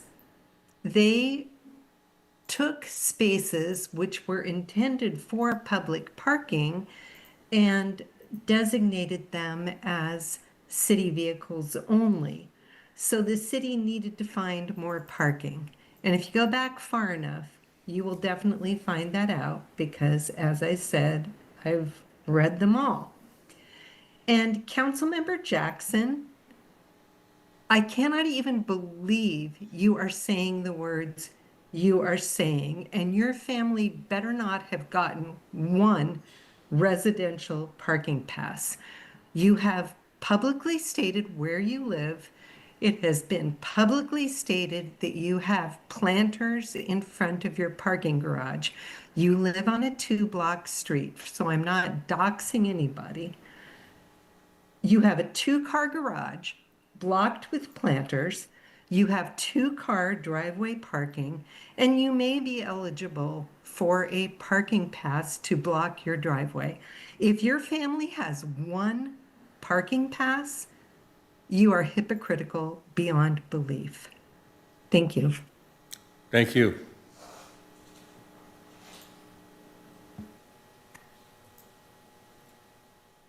Next, we have Kristen. Kristen Marino, your 3 minutes will begin once you begin speaking. Hi, good evening, Council. I would just like to bring some financial context to the situation. So by my math, $60 permits for the year means access to a $200 square foot parallel parking spot at an hourly rate of about 0.7 cents per hour. I know maybe a few meetings ago, we talked about changing the cost for visitors to be from $2.50 to $3.50 an hour. So what we're saying here is that we value the spots at 500 times what we are proposing charging residents, which there's already pushback about that fee. I'd like to look at the numbers a different way with regard to home values here. I guess in specific, comparing to my apartment value, which is about $5 per square foot per month. So if I did the math for a $60 permit, it would be about 2.5 cents per square foot per month. So if we were to compare the 200 square foot parking spot versus a 200 square foot completely unlivable version of my apartment money-wise, the parking spot would come out to be $5 per month. My apartment would be $1,000 a month. The parking spot would be $60 a year, and the apartment would be $12,000 a year. Parking spots are also just expensive in general. With maintenance, there's street cleaning. You know, when cars move, I see that there's oil spots underneath where they were sitting. That oil is currently flooding into the ocean with the rain. The streets crack with the use of cars and need costly repairs. There's also the opportunity cost loss of having this space in our city be taken up for parking for vehicle storage when it could be used for other non-car infrastructure like spaces, sidewalks, green space, and bike lanes. 4 parking permits for a single family home that has an average of 3 parking spots already seems over the top, especially if you're really maxing that out. You're talking about having on average 7 car need for one household, which is expensive already. But if we're talking about the city carrying the cost burden of publicly storing their vehicles for 0.7 cents per hour, I'm not sure it could be genuinely qualified as a need. So in general, I'd like to support kind of a mix of options 1 and options 2. I think that permit fees should be increased in general to be more consistent with what the parking spots actually cost us. And I think that the parking permit should also be increased after the first permit. Thank you. Thank you. Mayor, we do not have any other virtual hands raised. All right, then I will close the public comment unless there's any more in council here? No? All right, close public comment and return to council for comments and deliberation. Anyone like to go first? Okay, I will. Thank you. We've all gone over this so many times and tried to figure out the right way to do things. There's clear opinions on both sides. I would like to offer, and this is not a motion yet, this is deliberation, and, well, it might be a motion, but I would like to offer an option D. In order to qualify for a fourth permit, I think that the applicant should sign an affidavit stating the number of drivers at the residence. This affidavit should be subject to penalty of perjury and the 2-year ban for fraud. If the number of drivers on that affidavit, which we will assume is accurate and correct, the number of drivers on that affidavit exceeds the number of on-site spaces, not driveway permits, not anything else except on-site spaces. If the number of drivers exceeds the number of on-site spaces, you qualify for a fourth permit. Simple as that. It's an easy way to do it. It's fair for everyone. If you live in a one-bedroom apartment with 2 roommates and there's only 1 parking place, you should be allowed to get that other permit. If the number of drivers exceeds the number of on-site spaces, if you're a family of 6, all driving, and you got a 2-car garage, pretty obvious. You can get the fourth permit. That's the simple qualifications for a fourth permit. And as far as the affidavit is concerned, I don't think we need any on-site anything. I don't think we need pictures and drawings and maps and so on. I think that affidavit, because it carries some pretty serious consequences, on that same affidavit, you verify that there are X number of parking spaces on my property. We're going to take your word for it.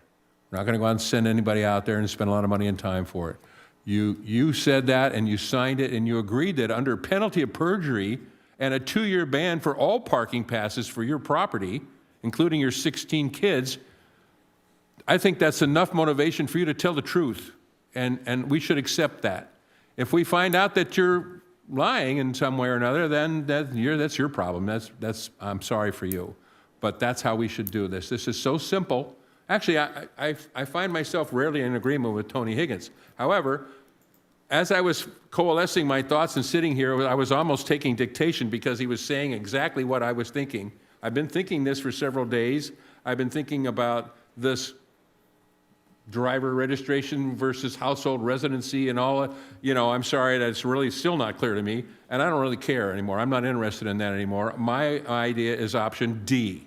Sign an affidavit stating the number of parking spaces you have on site and the number of drivers in your household. If one is greater than the other, drivers are greater than on-site spaces, then you qualify for a fourth permit.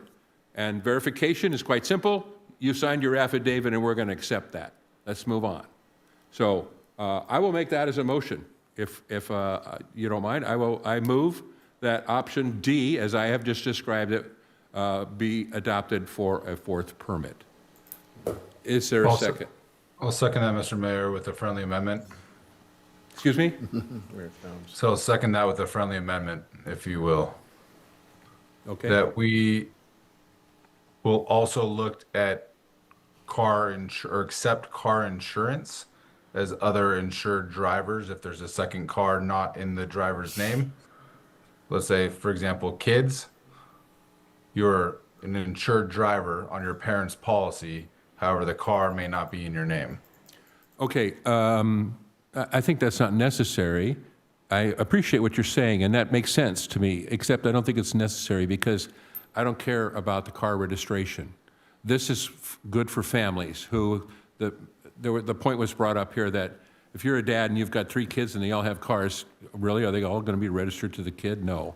So it's the number of drivers at the residence. You're swearing that these kids all live with you. They don't live somewhere else. They're residents of this property, And that should be good enough for us, and I don't think we even really need to require the insurance. I appreciate the idea, but if we only go by this sworn affidavit, punishable by perjury, then I think we're good to go with just the fact that you agreed to it. So I won't accept it. I agree with it, I thank you for it, but I don't think we need it. I think we want to keep this as clean and simple as possible. So that is my motion. Is there a second? I mean, I'll still second it. I just want to, to get all of the policies that we've made between two different meetings in one place, maybe we do need that. And I just, again, there's not a clean policy because this has been over 2 meetings. So is it needed? Yeah, and I don't think it is, so. Well, staff is here, so that's why. Okay, well, then you won't second the motion. I still a second. I'm just, I want to make sure the families are taken care of. Yeah, and by simply having the affidavit that says, yes, we're all drivers and we all live here, that's enough. We don't need to see your insurance policy. It's okay. There's still a requirement that the cars are registered there, isn't there? No, That's where I'm no, confused. no, that's the point. That's the point. No. Dad can own all the cars because that's something that families do all the time. My parents did. We had 3 kids in the car that all had driver's license, and one of us owned the car eventually, but no. That is a common thing for kids. So I'm not including car registration at all in this. I'm including only the fact that you are a licensed driver and that you have sworn that you're a resident at this property. And that's good enough for us. You've done that, and let's take your word for it. So I don't think we need your insurance policy or any other proof. Mr. Mayor. And not the registration of the car. So just for clarity. Has it been you had a seconded or not? Please, Has it been wait, seconded? Wait, just for clarity. I've seconded it. Okay. So you Yes, pulled it's back been your seconded. amended motion, and you're seconding the original motion from the mayor without an amendment, is that correct? That's correct. Yes, however, again, there's no clean policy anywhere that we've reviewed, so it's kind of hard to decide what happened last meeting and what impacts it has on this meeting tonight. Okay, so there's a motion that's And been a second. seconded. Okay. Yes, deliberation. Thank you. Mr. Mayor, if I could, with regards to the affidavit, we can definitely do that. I think your last point with not requiring the registration, that's a process that every resident needs to do for even the 3 permits. What we wouldn't be looking at is that the registration needs to be registered to different drivers. Right. In your scenario, the dad, for example, all the vehicles could be registered to his name, and they would still be eligible for the 4th permit as long as they sign that affidavit. But the vehicle sticker is tied to a vehicle. So unless we're looking at changing that process as well. The first 3 are, not the 4th one. So The 4th one's a permit, is a hang tag. The 4th one could be a hang tag. but if a hang tag is already issued to that address, then it would have to be a vehicle sticker, which those are assigned to vehicles. Correct. So I think we just want to clarify Okay, that. so part. you're, hold on a second, Mr. Jackson. You're saying that as a matter of practicality and legality, we should, the cars should be registered to the address, not necessarily to the driver. That's correct. That's exactly how we currently have the process. Yes. So that's the same process. It doesn't matter who it's registered to. If it's registered, well, to the resident that's providing proof of residency at that address. That's how we do all the 3 permits currently. All the permits are that way, and That's so correct. this one should be also, is that what you're saying? That's correct. Yes. And that would be the same process that everyone's doing for the other 3 permits. And it would be in line with what you're saying with signing the affidavit. Okay, but not registered to the driver. I think this is an important point to make. It has to be registered to that address, so like the head of household can own the car and so on and so forth. It could be, what if one of the kids has a leased car still registered to the address? So here's what I'll say to that. Every permit that's issued, proof of residency is verified for each resident. Now that could be for one resident or for multiple residents at that household, but proof of residency is required. So in your scenario, if the lease is under the son or daughter's name, they would need to provide proof of residency via the approved documents that council did last meeting. Otherwise, if the vehicle is registered under the parent's name, as long as they have their proof of residency, then they get the 4th permit. But proof of residency is All right, I'll accept that as a friendly amendment. Mr. Detoy, if you want to accept vehicle registration also. But I think the point I'm trying to make here with this option D is that I think the qualification for getting a fourth permit shouldn't be your car registration or your insurance or anything else. It should be the number of drivers you have, be they children or roommates. It doesn't make a bit of difference to me. It should be the number of drivers that are there at that address and the number of on-site spaces you have. If one exceeds the other, you should be allowed to have the fourth permit. And that affidavit Simple as that. would address that, yes. All right. So I will, So Mayor, I'll if you make my could own state amendment. what your amendment is. so I will restate my motion, that you sign an affidavit stating the number of drivers at the residence. This affidavit is subject to penalty of perjury and the 2-year ban for fraud. If the number of drivers on that affidavit exceeds the number of on-site spaces, you qualify for a fourth permit. And then how do we word the car registration? So like in option B, it says, allow households to obtain a fourth permit regardless of driver registration, subject to vehicle registration. Is that fair? Yes, as long as, that does make sense. I think that the scenarios will play differently depending on what type of permits are issued to that address. I'm talking about the fourth permit only, and that's all we're talking about is the fourth permit. I understand that, but if a household has 3 vehicle stickers issued already, they technically can get a guest permit, which doesn't require vehicle registration.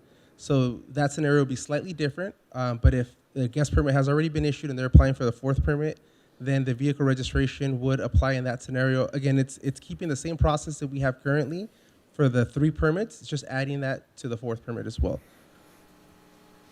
So what language is appropriate? Mr. City Attorney, can you help me out here? I can opine on it.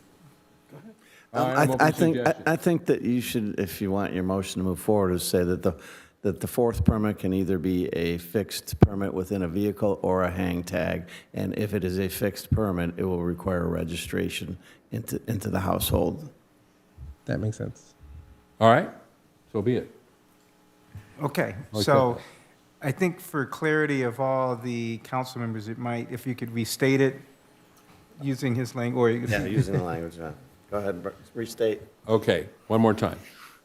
You must sign an affidavit stating that the number of drivers at the residence. This affidavit is subject to penalty of perjury and the 2-year ban for fraud. If the number of drivers exceeds the number of on-site spaces, you qualify for a fourth permit. Okay, that fourth permit could be a sticker, vehicle sticker, in which case vehicle registration would accompany it. Correct. And it could be a hang tag, in which case it does not That's have correct. to be accompanied by it. Mhm. All right, and that is my motion. Do we have a second? Councilman Detoy has seconded it. But you amended, you He seconded the seconded. new motion. Okay, Yeah, sounds good. Amended Yes, motion. second again. Yeah, you have to speak, Michael. All right, well, I got it. Hand signals, I could understand. Okay, so it's been moved and seconded. Any deliberation, or shall we call the question? Yes, Mr. Dexter. Thank you, Mr. Mayor. I'm having a tough time with the hang tag aspect of it as opposed to the sticker. If I own 4 cars that are registered in my name at my address, under your scenario, I can get 3 stickers and a hang tag. Right? Yeah. So I guess I'm trying to understand, why are we giving a second hang tag when that 4th sticker should be consistent with the residency requirements that we currently have? And if it's my kid who's going to El Camino College, who lives at home, whose vehicle is registered in my house, he gets a sticker, as opposed to a second hang tag. If I could clarify to that. It's based on the number of drivers, not the cars. No, I understand that, but I get that if 4th. Maybe you have 6 drivers and there's 4 cars, 5 cars, and the 6th driver borrows a car or whatever, he should be able to put the hand tag on there. So. And each address is only allowed to have 1 hang tag. So the 4th permit scenario would either be 3 stickers and a hang tag or 4 stickers total. But there's only 1 hang tag that's issued. Yeah. per address. Yeah, okay, so you could have 3 stickers and a hang tag is 4. That's correct. All right. So there is, Good to go. okay, so just to make sure I'm clear, because I'm a little slow, my Florida education. There is no 2 hang tag scenario that we're discussing. That's correct. That's Only okay. one hang tag. All right. That's what I was Thank you. confused. All right, Madam City Clerk. Call the question. Wait, I haven't spoken yet. Excuse me. All right, do you have something to say? Would you like to call on me? Okay, thank you. I guess this discussion shows how burdensome this is going to be on this whole process. We've had many people write into us explaining that they don't think that the city ought to be requiring people to sign affidavits, write in stories, write descriptions about their family life in such a way as to whether they qualify or not. There's no way I could support something like this. It shows that we ought to just go with 4 passes for every family. So I can't support a motion like this. Thank you. All right, I appreciate that. Can I speak to the motion also? Yes, why don't you speak to that? Right ahead. I think that the affidavit is a little onerous, and I wish it was just that we'd give it automatically, and under the scenario we just described, why can't we just have 5? I mean, if you have a home with 4 or 5 children, it's going to be very difficult to prove, what if you have guests, why can't it be an additional? And you can show if you only have two garages and you need 5 permits, why can't you get 5? If you can get 4, why shouldn't you be able to get a 5th? I'd be happy to answer that. There's a very simple answer to that. Maybe everyone's forgotten this, but 3 years ago when we started altering the parking permit program in general, it was determined that any appeal of any application, whether it failed or not, or you wanted more than you were allowed and you asked for something different and you made an appeal, all of those appeals went to the city manager. And the city manager is the one who makes a decision on whether or not you can have a 5th permit or even a 6th permit. It's on the books. It's been there for 3 years. From the very get-go, that's the way it is. So, no, nothing fits everybody. One size never fits all, no matter what it is. And in this case, it's the same thing. If you have 8 kids and 2 parking places and 4 still isn't enough, go fill out an appeal request, send it to the city manager. You'll have a meeting and a discussion, and maybe you'll get a 5th, maybe you'll get a 6th permit. It's not impossible, and it's not allowed. It is allowed.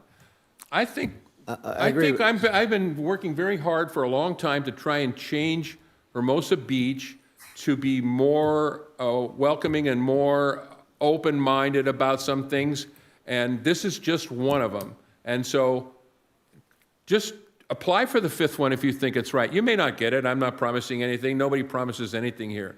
But I want to open this up to a 4th permit. This is easy, not difficult, not onerous.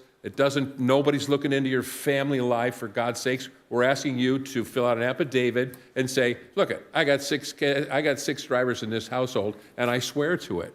That means that we don't have to go out and look.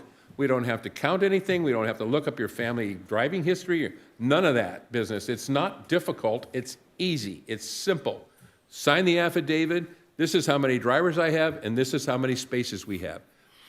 It can't get any easier than that, and you will get a 4th permit just like that, okay? And in a few minutes, we'll be talking about how much that should cost. We'll get to that later. But for right now, this is so simple, it's so easy.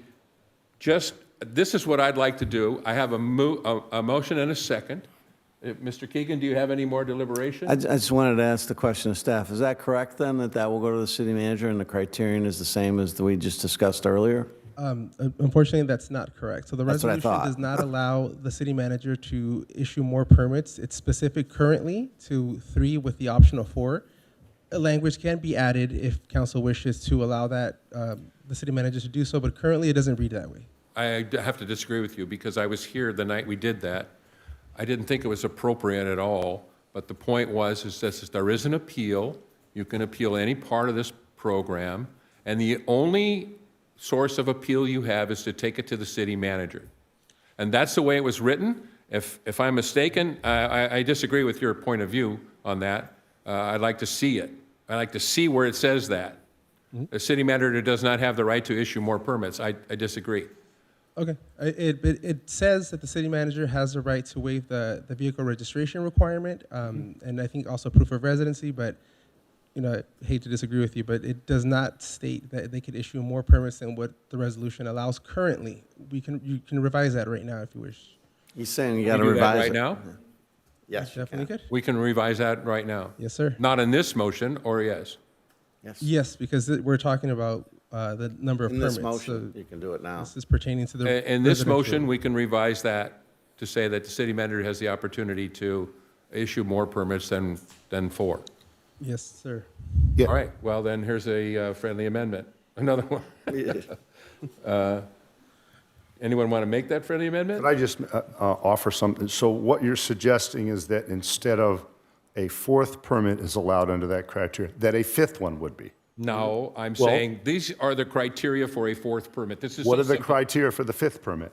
Take it to the city manager and request it. With what criteria? You got to spell Whatever out the criteria, criteria. it's a special occasion, it's a special. So just- I think it it's a might be special- easier, we have a motion that's been seconded, let's vote on that, and then if you want to have another motion All right. to do that. Thank you very much. I They're agree with separate that. issues, and I it, could All right. reread the motion that I have, just to verify it's good. Yes, please. To qualify for a 4th permit, a resident should sign an affidavit stating the number of drivers on the residence. If the number of drivers exceeds the number of on-site parking spaces, the driver is eligible for a 4th permit. A maximum of 1 hang tag will be issued per residence, and the 4th permit will be fixed to a vehicle or a hang tag. The signer of the affidavit shall be subject to penalty of perjury and subject to a 2-year ban if found to deceive the city. Is that still the case? 2-year ban, yes. 2-year ban, And the yeah. affidavit states not only the number of drivers, but the number of on-site spaces. Correct. Okay. They swear to both of those, and that's it. So, I have a question, let's Mr. finish this. There's a motion on the floor. Madam City Clerk, would you call? I have a question on the motion. I think you added in that the affidavit must include now something different. No, that's what I stated originally. I have it written right here. That the person signing the affidavit must explain how many on-site parking spaces they have. That was in my original. And so what's the qualification then?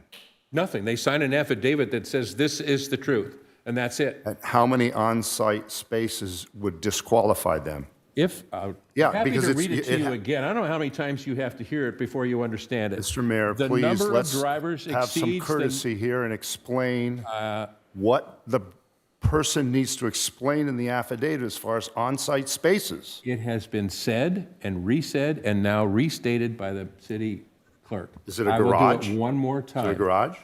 Number of drivers exceeds the number of on-site spaces. These are legal spaces, 8.5 by 22, whatever it is. Exceeds the number of on-site spaces. You qualify for a 4th permit. Simple as can be. If you Does that still don't include a understand garage? Yes. It includes garages, driveways, any space that's a legal parking space, on-site. Any other questions? Do you have any other questions? We need to move on here. I don't have any others. Thank you very much. Any other questions? Yes, Mr. Jackson. Just a comment, Mr. Mayor. Our community development director mentioned twice that we need to tread lightly. And, it's easy to say, we've had some comments that have talked about, hey, we're Hermosa Beach. We're not like other beach cities. And I don't disagree with that statement, but we have to take into consideration that these parking spaces are in the coastal zone. And so access considerations have to be a part of the equation, plain and simple, whether we like that or not. I'm glad the community development director mentioned short-term rentals, that eats into potential parking as well as the dining deck. So all that stuff is part of the big equation that we have to take into consideration. So I appreciate your motion, Mr. Mayor, because I think it is a tread lightly approach. We had a speaker who talked about one size doesn't fit all, and I certainly agree.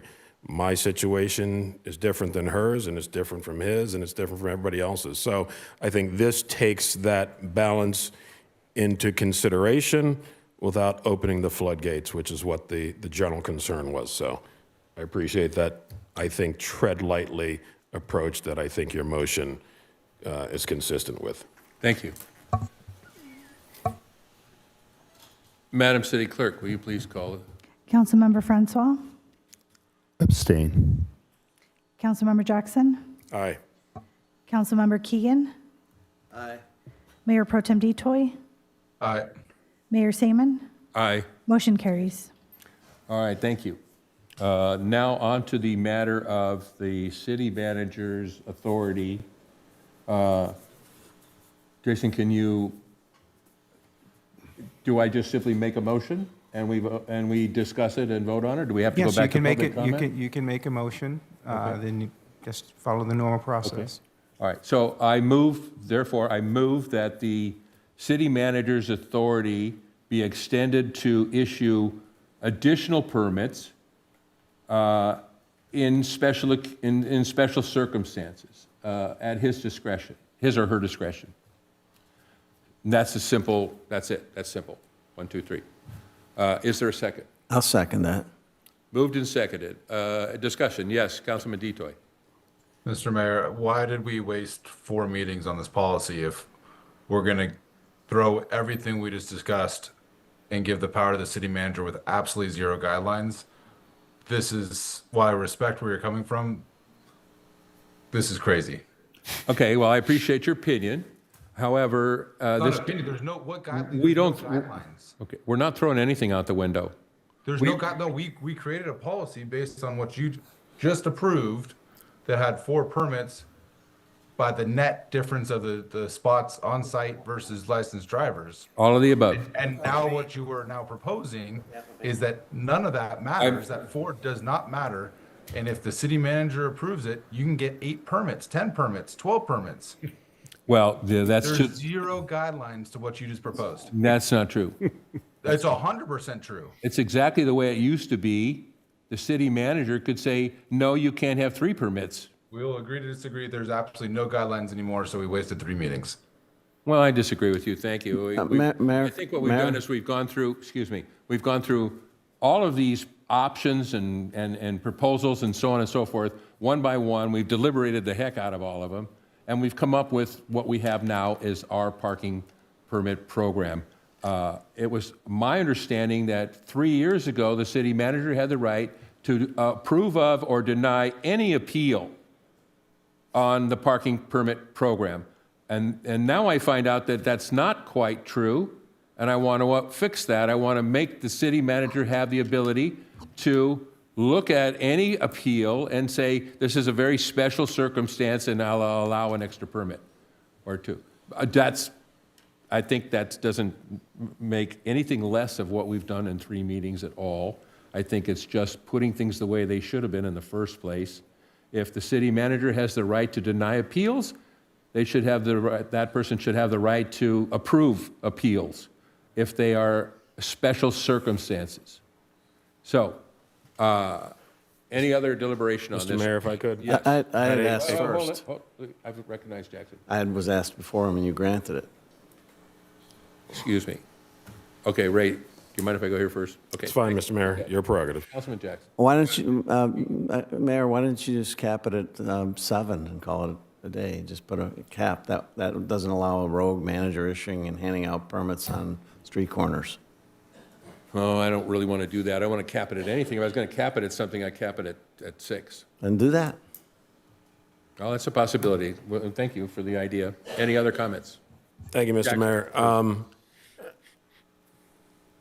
I am a lean with Mayor Pro Tem Detoy right now. We've spent a considerable amount of time, and I think good time.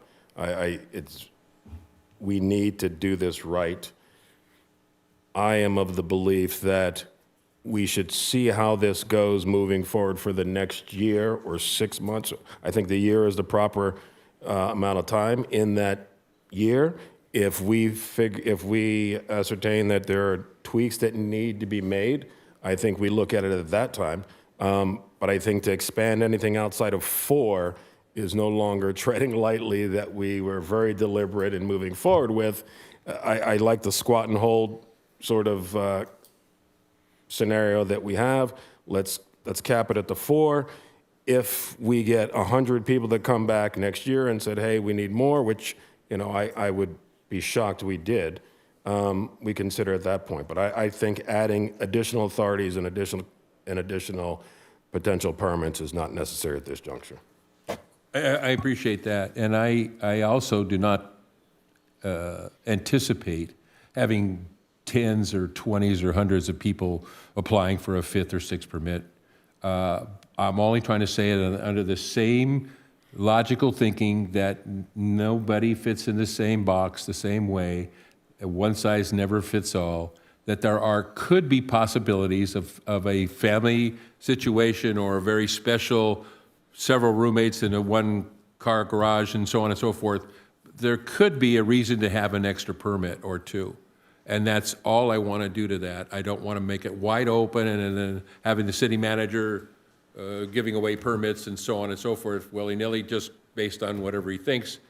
But I think we've really gone over guidelines here for how many you should have and shouldn't have and so on and so forth. And with that in mind, I believe that it is possible that someone could have a special circumstance and ask for one more permit or two more permits. And so I would like to see that option. I would like to see that happen the way I assumed it happened 3 years ago, because that's the way it was written to me, that city manager has all authority over any appeal. So that means if someone were to say, gosh, I need two more, the city manager had the right to say no. And if that's the case then, it should be the case now and make that reality. So that's my opinion on that, and I appreciate yours. No, I appreciate that, Mr. Mayor. My concern is, the community, council have been talking about 4. We've been talking about 4 for the last year plus, and now there's talk of a 5th and a possible 6th with no real criteria.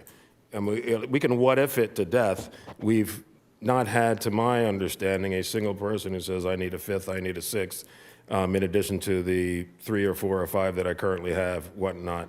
So I don't think we should create policy on a potential what if for onesies and twosies. I would recommend we see how this thing plays out and reassess in a year as needed. All right, I appreciate your Mayor? comments. Thank you. Yes, Councilman Francois. No. Thank you. Wait, please. So in this motion, you're proposing, if a household doesn't apply for the 4th, under that criteria, can they go to the city manager to apply for the 4th? No. This. the So it's rules are the only rules. after We've set they've them. obtained the 4th permit, correct? Right.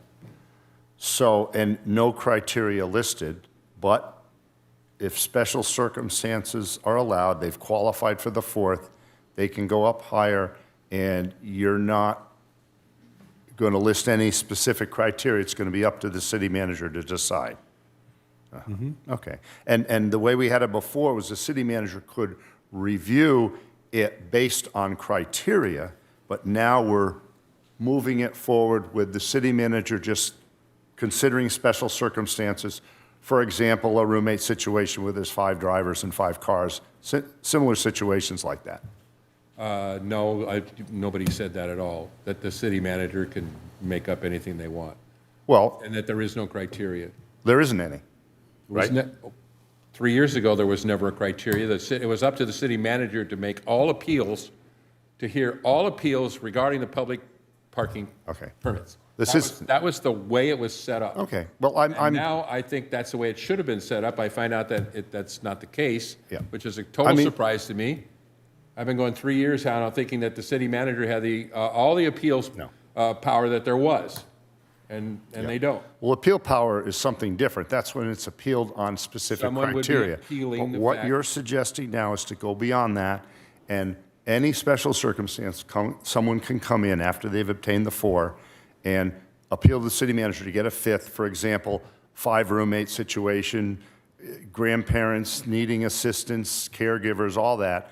And so I'm leaning towards supporting your motion because it has good intentions. I'm problematic with why it's being so convoluted when we could have made this so simpler by just adding extra permits, but I'm inclined to now support that because It's one more reasonable approach, although I think it's a strange way to do it. But if so be it, if that's how it's going to work out, to try to make this whole system a little bit family-friendly. Thank you. Well, thank you. That's exactly what I'm going for, is that there may be one or two or three people, and to deny them that just because now we've already made our rule up and that's it, it's for now. I think if they appeal it, they should have an appeals process, like we've always had, regardless of the limits that you seem to think were put on it.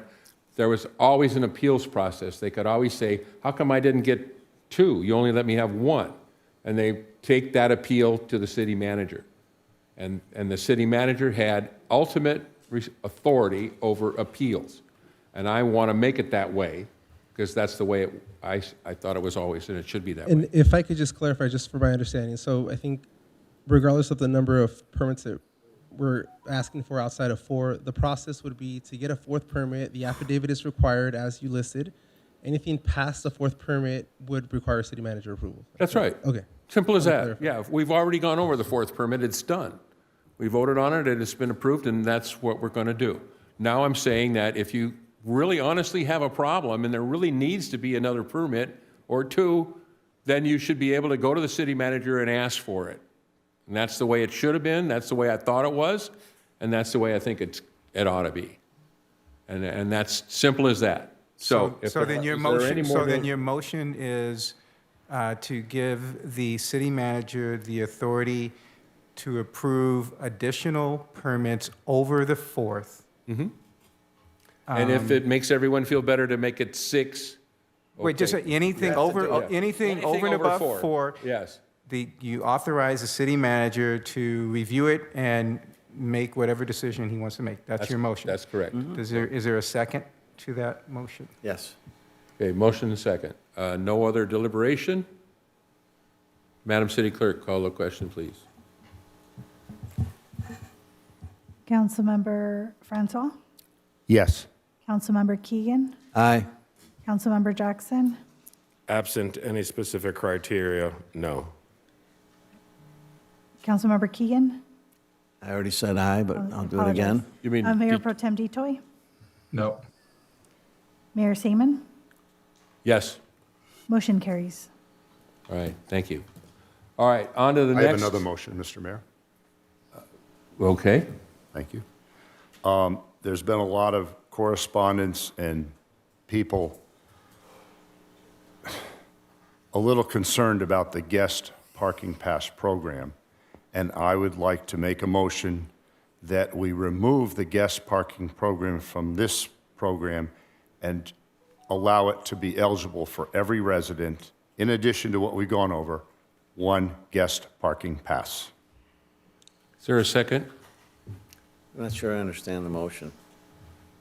I'm taking the guest parking program permit out of this and ensuring that we have a separate guest parking pass program that allows a guest parking pass for every address in the city. Councilmember, that's currently how the program is right now. Every address is eligible for one guest permit per address. That's within the parking district. He just said the city. No, Oh, I'm sorry talking about about the parking district. Oh, then I was confused. Let me just clarify something. Currently, the guest parking pass program is integrated into this process. So when we say a maximum of 3 parking passes per address, that includes a guest parking pass. That's correct. That's how it is right now. Let's be you don't clear want it to about this, count because as part of people the say, oh, number of no, it's permits." outside. Okay, it's right here in the program. I want to remove that from this process and separate the guest parking pass out of this and allow it 1 per address in the preferential parking zone. It's already done. That's your motion. That's my motion. Is there a second? I have a question of staff for Please. clarity. Right now, if you live in the parking district, can you apply and you have an apartment or a single-family home, can you apply for a guest pass? Yes, you could. So everyone already has this already? Yeah, I think and I don't know if this is related, where the confusion might have been is part of the restrictions that were removed at the last meeting is the guest permit was not made replaceable for new tenants or for anybody. What council passed at the last meeting is a guest permit is replaceable only if you're a new tenant that moves into the address. Where currently, regardless if a guest permit's been issued to the address and a new tenant moves in, they're not eligible to get it because it's one per address per year. But that's been changed now. So now if you're a new tenant moving in, even if the guest permit was issued to that address, you're eligible to get it reissued as a new tenant. But everybody can get one guest permit. Right, so, Councilman, I'm not Let sure. me explain this if I can. Okay, You're well, allowed a talk, guest parking- talk to him and ask him the question. All right, can we, please, let's not just bicker back and forth. Could I Let him ask get the into a question dialogue with Councilmember Keegan if In a it's okay moment. with you? No, in a All moment. right, Let okay. him ask his question, and then you can answer it. Go Well, ahead. I guess what I'm saying is, that, so he's suggested we allow everyone to apply for a guest pass. We're already doing that. That's correct. Okay, thank you. Okay. Do you have anything to say now? May I get into a dialogue with Councilmember Keegan? Is that okay? If he wants to. Is that okay, Councilmember Keegan? Thank you. So I need to move I it along. want to just make it clear here. Currently, you can apply for a guest parking pass, correct? It counts towards the 3. You understand that, right? Correct. The guest pass counts towards the 3. Right. What I'm suggesting is removing this out of this parking pass program, separating it out and allowing every address to get one guest parking pass. Just for clarification, so you're suggesting then, if I'm hearing this right, that a resident or an address can have 4, let's call them windshield permits, and then a 5th permit that is a hang tag? No, I'm suggesting that every address is allowed to get one guest parking pass, and it doesn't count towards this total. That's what he just That's my motion. Okay. Is there a second? I'll second that. Really? Okay. Been moved and seconded. If there's no other deliberation, Madam City Clerk. Councilmember Francois? Yes. Councilmember Keegan? Aye. Councilmember Jackson? No. Mayor Pro Tem Detoy? No. Mayor Seaman? No. Motion fails. All right. Can we move on now to the next item, the fee increase? Mr. Mayor, I'd like to make a motion Yes. that we keep permits 1 through 4 the same for this next fiscal year, and permits 5+ will be tied to our downtown parking lot rate, which is $250 per month, amortized over the whole year, so $3,000 apiece. For 5 and 6 if possible, if issued. It's the same price that we charge our downtown parking rates. Okay. That's your motion. Deliberation? Comments? Was it seconded? No, not yet. Is there a second? Could you clarify that one more time, please? Can't deliberate till you second it. Any permit above 5 would be $3,000 a year based off of what we charge lot permits for employees. Jason? Are you saying any permit over 4? Yes, and so in other words, when the city manager, on extreme circumstances, issues a 5th permit or a 6th permit, that it be a pricing base similar to, So I would caution doing that without doing some research, because you're talking yeah. charging, and that needs a little. Well, okay, so we need a second and Second a vote to- for us first to before we do- even get there. Our downtown parking lots, which are available to the general public, is $250 per month for a 24-hour permit. So you multiply 250 times 12 is $3,000. Mayor? Okay. All right, first of all, is there a second? Yes, Councilman Keegan. You know, there's a lot of state law out there that says you can't charge for programs that exceed the cost of running the program. And we're not going to spend Jason and make him put up a memo for $2,000 to get that back. I'll do it here for free. Okay? We cannot charge, we can't decide because we don't like a 3-story building and charge extra for that. We can only charge what it costs to do the item. And so obviously to administer these permits can't cost that much money. So we can raise it in a fee level that's reasonable, but not one that's unreasonable. And this is easily unreasonable just on facial value. So I think you should withdraw the motion. Well, okay, if you're not going to withdraw the motion, and I'm assuming you're not, is there a second? Mr. Mayor, would the maker of the motion consider a lesser fee than the $3,000 proposed? I don't think we should be charging for 5 and 6 because I don't think they should exist, so. Okay, I don't disagree. thank you. Is there a second? I'll second it. Okay, moved and seconded. Madam I'll City withdraw Clerk. it. Okay, thank you very much. I appreciate that. Now, honestly, for the last 3 years, when we've been discussing this parking permit program, changing everything, in the very first go-round, Mayor Massey thought that the parking permits, all of them, 1, 2, 3, 4, 10, or 50, doesn't matter. He thought all of them should be, I think, $125 a piece, because that was the going rate for parking.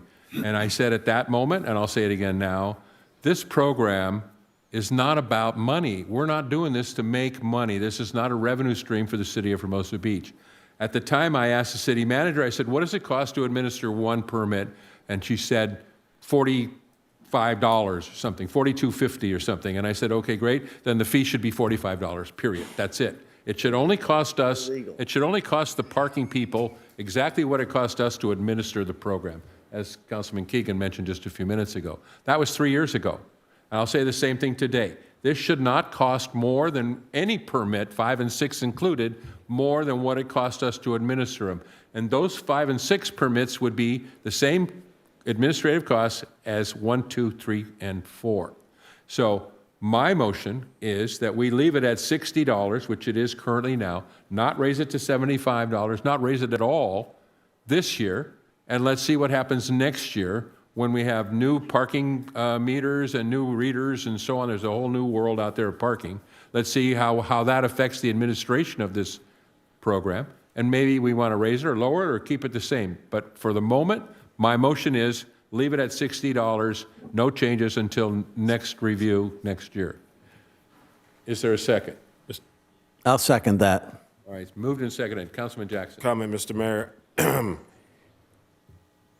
Would the maker of the motion consider a modest increase for the first, second, and third permit, a more of a substantial for any over 4, in part because we're rolling out the LPR? There's a lot we're going to be rolling out over the next 12 months that is going to cost us money.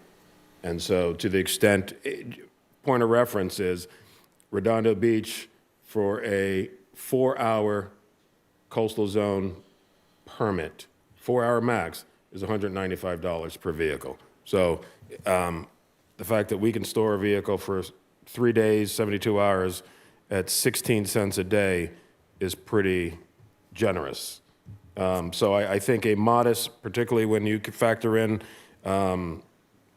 salaries, we just finished labor negotiation and whatnot, so we're going to be paying more this year, and I think to the extent we can help capture some of those costs, in particular for the LPR rollout and some of those administrative considerations, we should consider at least a nominal across-the-board increase. No, so I will not accept that as an amendment to the motion. I want to keep it the way it is at $60.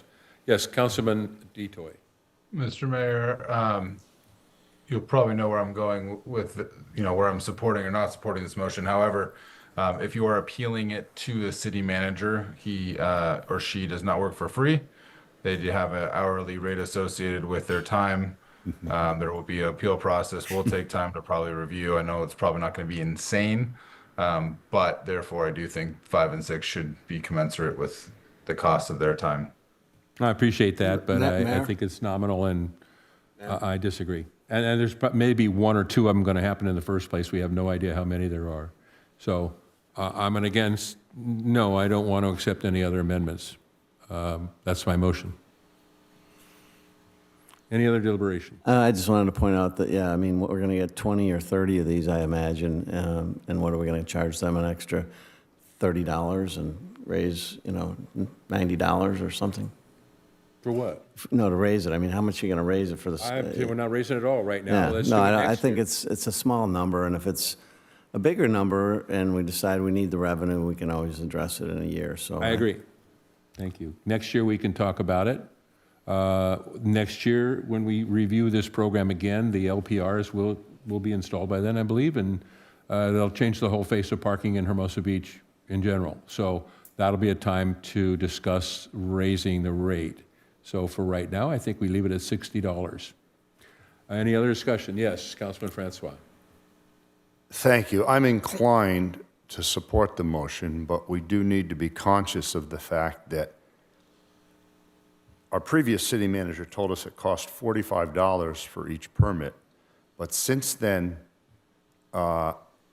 it's taken a lot more staff time to process this, to process these new affidavits, to process all that. We've reduced the number of permits that we've issued, and the number of staff has stayed the same. So consequently, it's most likely costing us quite a bit more than $60 per permit.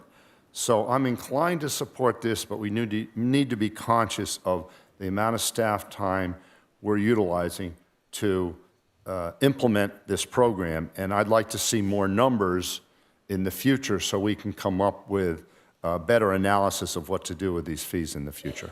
Thank you. I agree, and that'll be next year when we review this again.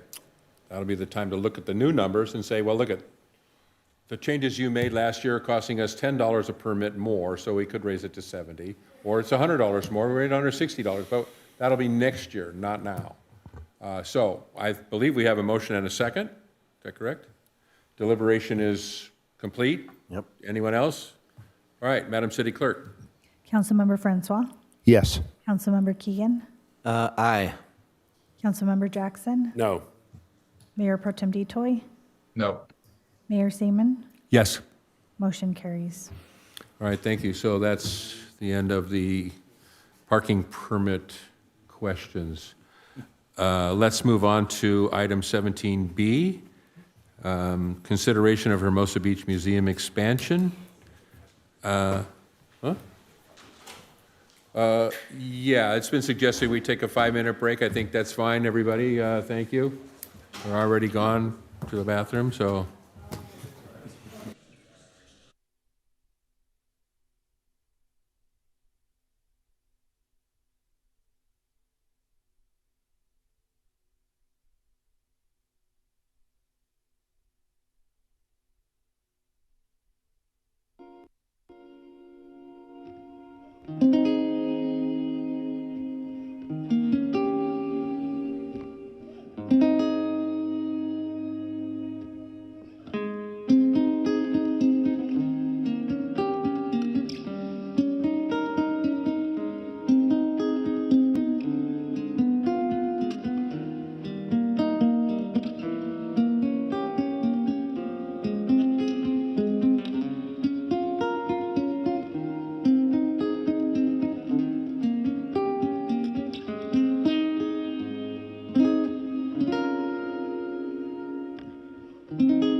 Good evening, everyone. We're back from our recess now.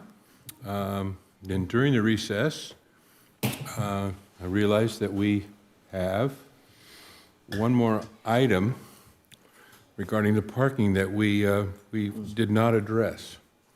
Mr. Interim City Manager, could you enlighten us, please, on what's missing and what we need to do to wrap that up finally? Thank you, Your Honor. Yes, there was another item, a question.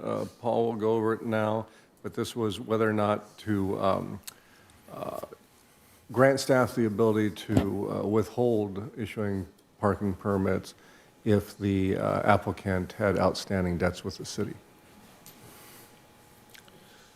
Yeah, so that was the last item that was left out.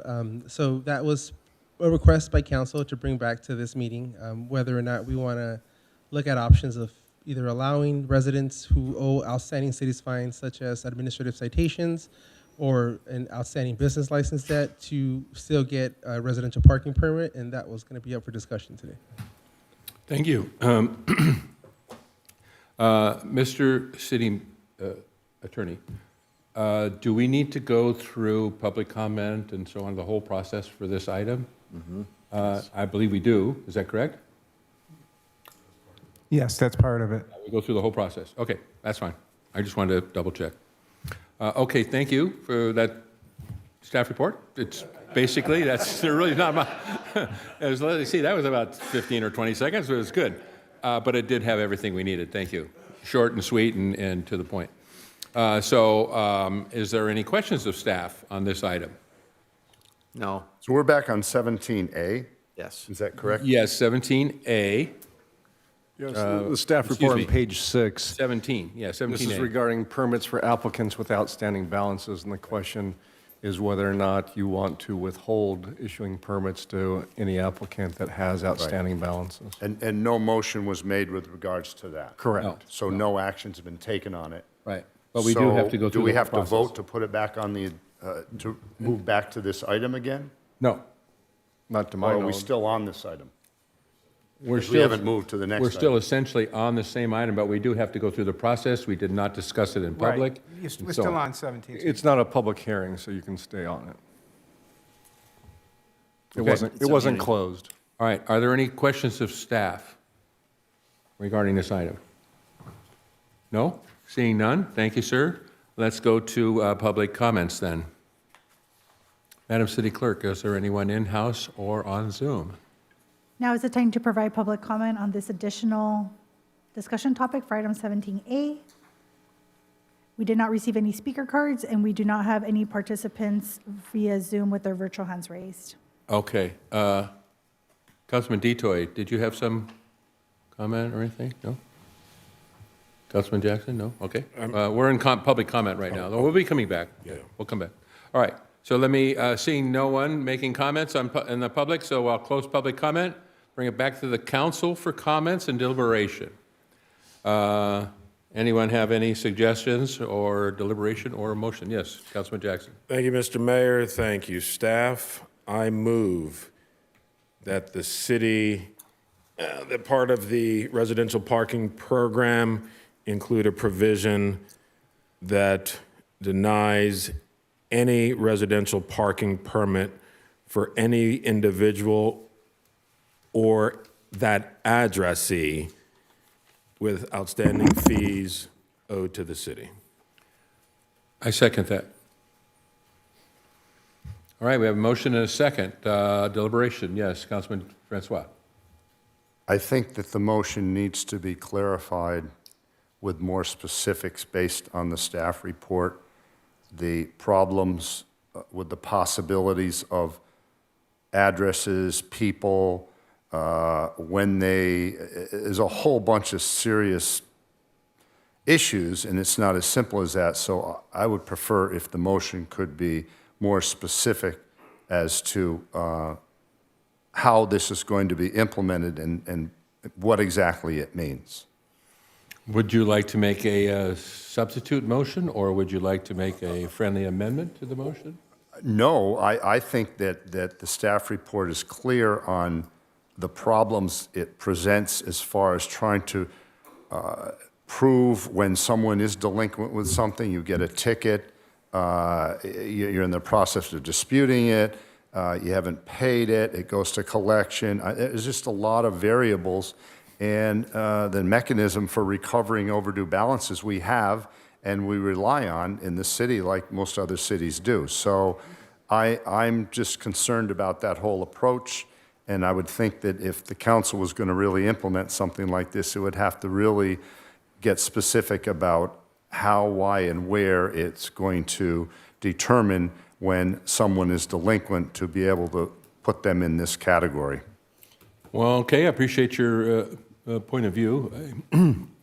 I disagree with you. I think most of the things you brought up as potential problems with this are really non-existent, and in my opinion, are irrelevant to this. But I do appreciate your comment.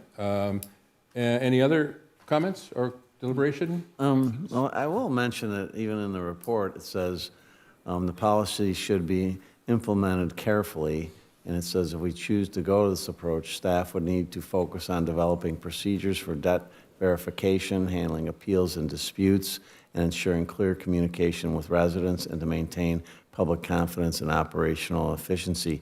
I mean, would this not be an item better to send back to staff to come back with a, with a finished product instead of us just pondering and making a random, motion and letting them decide everything instead of bringing it back to us finished? All right, I appreciate your point of view also. Thank you. But we do have a motion and a second. Mr. Mayor. Yes, do you have any? I'm willing to clarify Okay. if you're amenable to that, or I'm ready to vote on the motion. It's up to you. Well, go ahead. Okay. At the end of the day, it's pretty clear there needs to be a policy that does not allow those folks that owe the city money to receive permits to that individual and/or the resident. That was the motion that was made. The how is up to the staff to figure that component out. We don't need to figure out how they squeeze the lemon to make lemonade.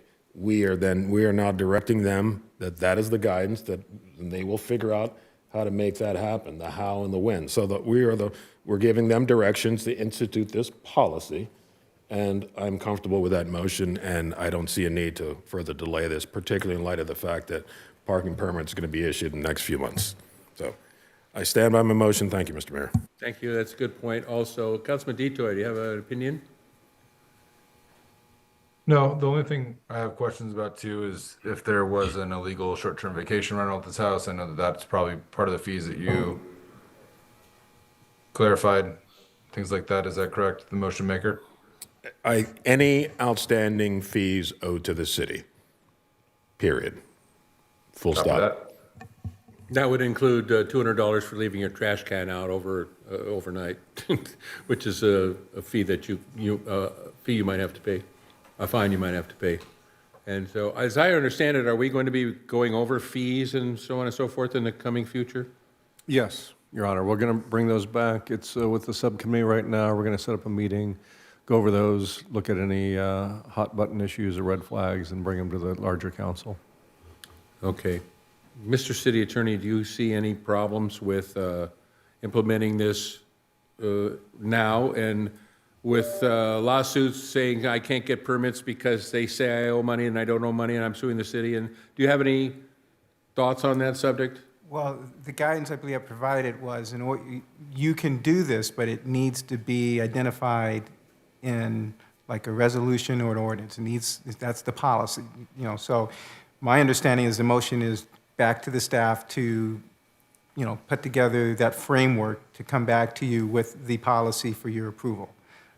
So we're really not approving it tonight, we're just No, getting. right now, the motion is to approve this and just move on. To with it. approve the policy that an individual that owes, that if there are any outstanding fees owed to the city, that individual and/or that residence is not eligible for parking permits Until he pays up the fees. until fees are paid. Okay, And the so, implementation of that is up to the city. my recommendation is it would be best to have something in writing before you to approve. I mean, the concept, you can do it, but I would advise that let us have something in front of you, say, this is it. This So is that- how we do so- it. So the public has a chance to see Okay. what you're. Would you? Well, we could publish the how when the how is publishable by the city. What I don't want to do is, we're going to relitigate this. We have a motion on the floor to move this forward. The staff can figure out how to do it, which is what staff is good at doing. You could do it. I'm just saying that it's cleaner if you have something right in front. This is the policy, here it is, here's the resolution, boom, boom, boom, we approve this resolution, done. So That's cleaner, but yes, you can approve the policy. Yep. I'm not saying you can't do it. It's And just, then approve a subsequent resolution, yes, which codifies the policy. correct. So- Okay, so I will then amend my motion Yes, then friendly to motion. approve the policy, and staff will come back with a resolution that codifies the guidance that we give tonight. Yes. So moved. Okay, and I will agree with that. Thank you for that clarification. Thank you, Mr. Mayor. Okay, thank you. Good work. Yes, Mr. Francois. Thank you. Does the city keep a list of everybody that owes money to the city? Is there a master list that exists somewhere? We know who owes us, yes. Brandon, do we have, we cross-check different things. Short answer is yes. There is a disparate naughty list per se, but yes, we have record of who owes what. It's not the most efficient, and we'll actually touch upon that in item 17F tonight, but yes, we do have a list of who owes what. So that would be a list of people Correct. with their addresses?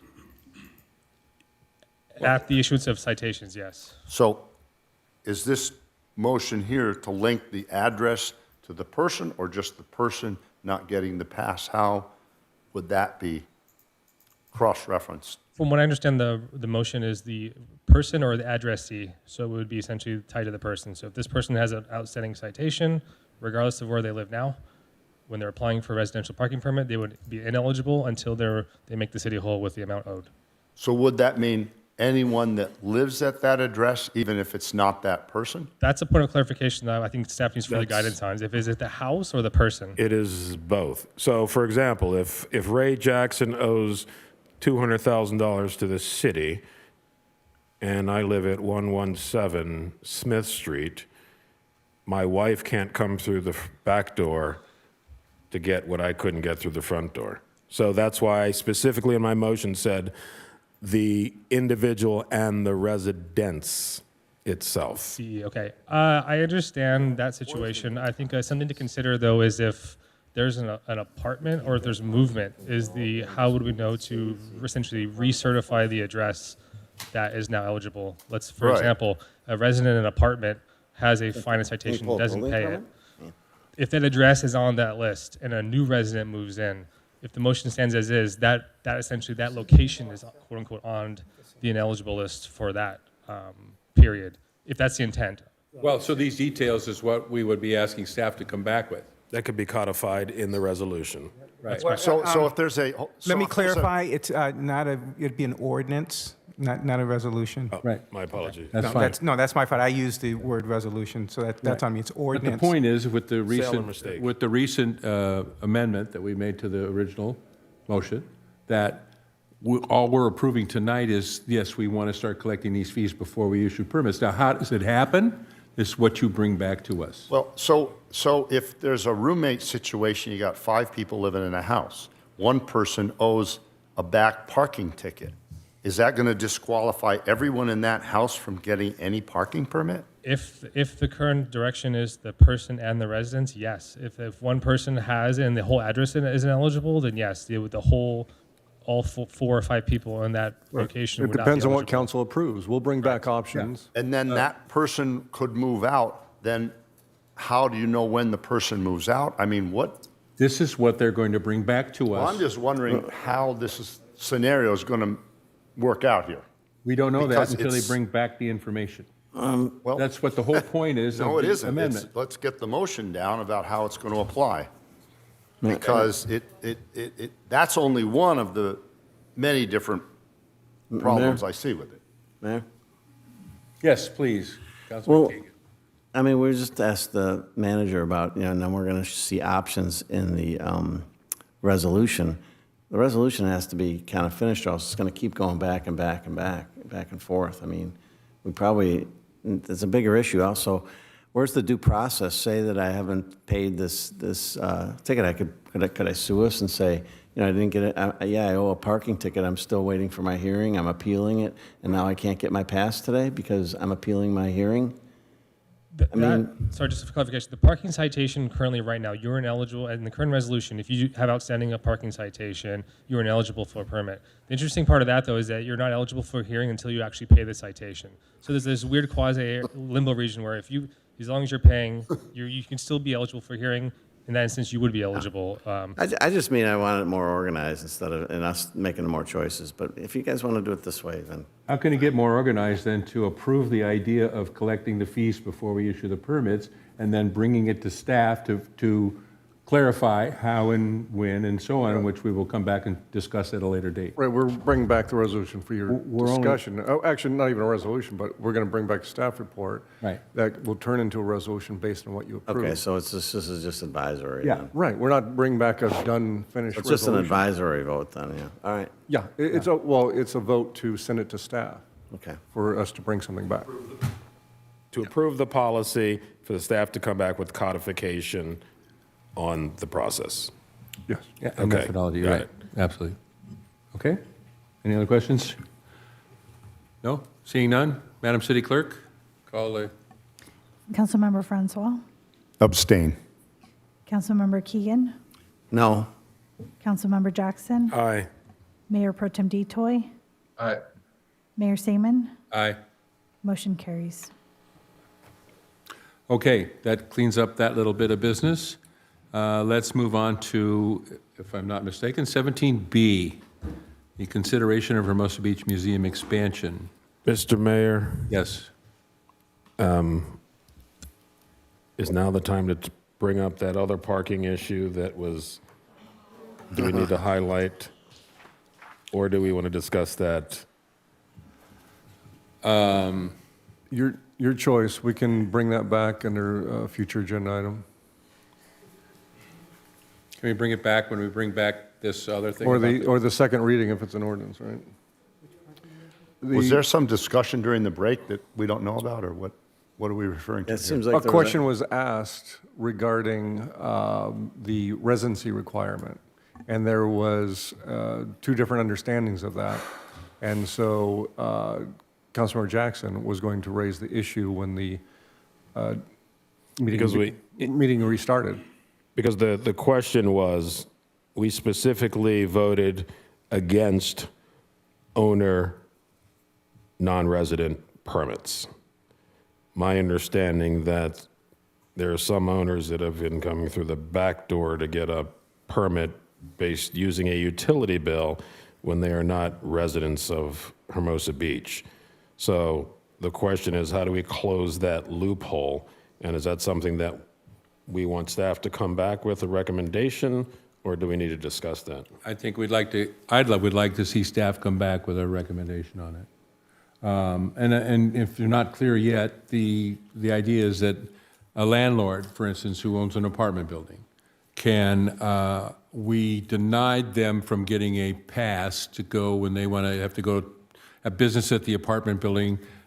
They used to be able to get a pass to go there.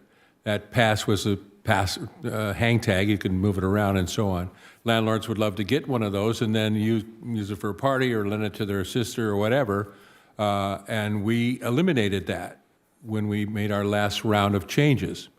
So a landlord, it is possible that a landlord who pays the utility bills at that apartment building can go back down to the city and go, oh, here's my utility bill. I'd like to get a guest pass at this address. And they have a utility bill, and that's the requirement, and so they can do that.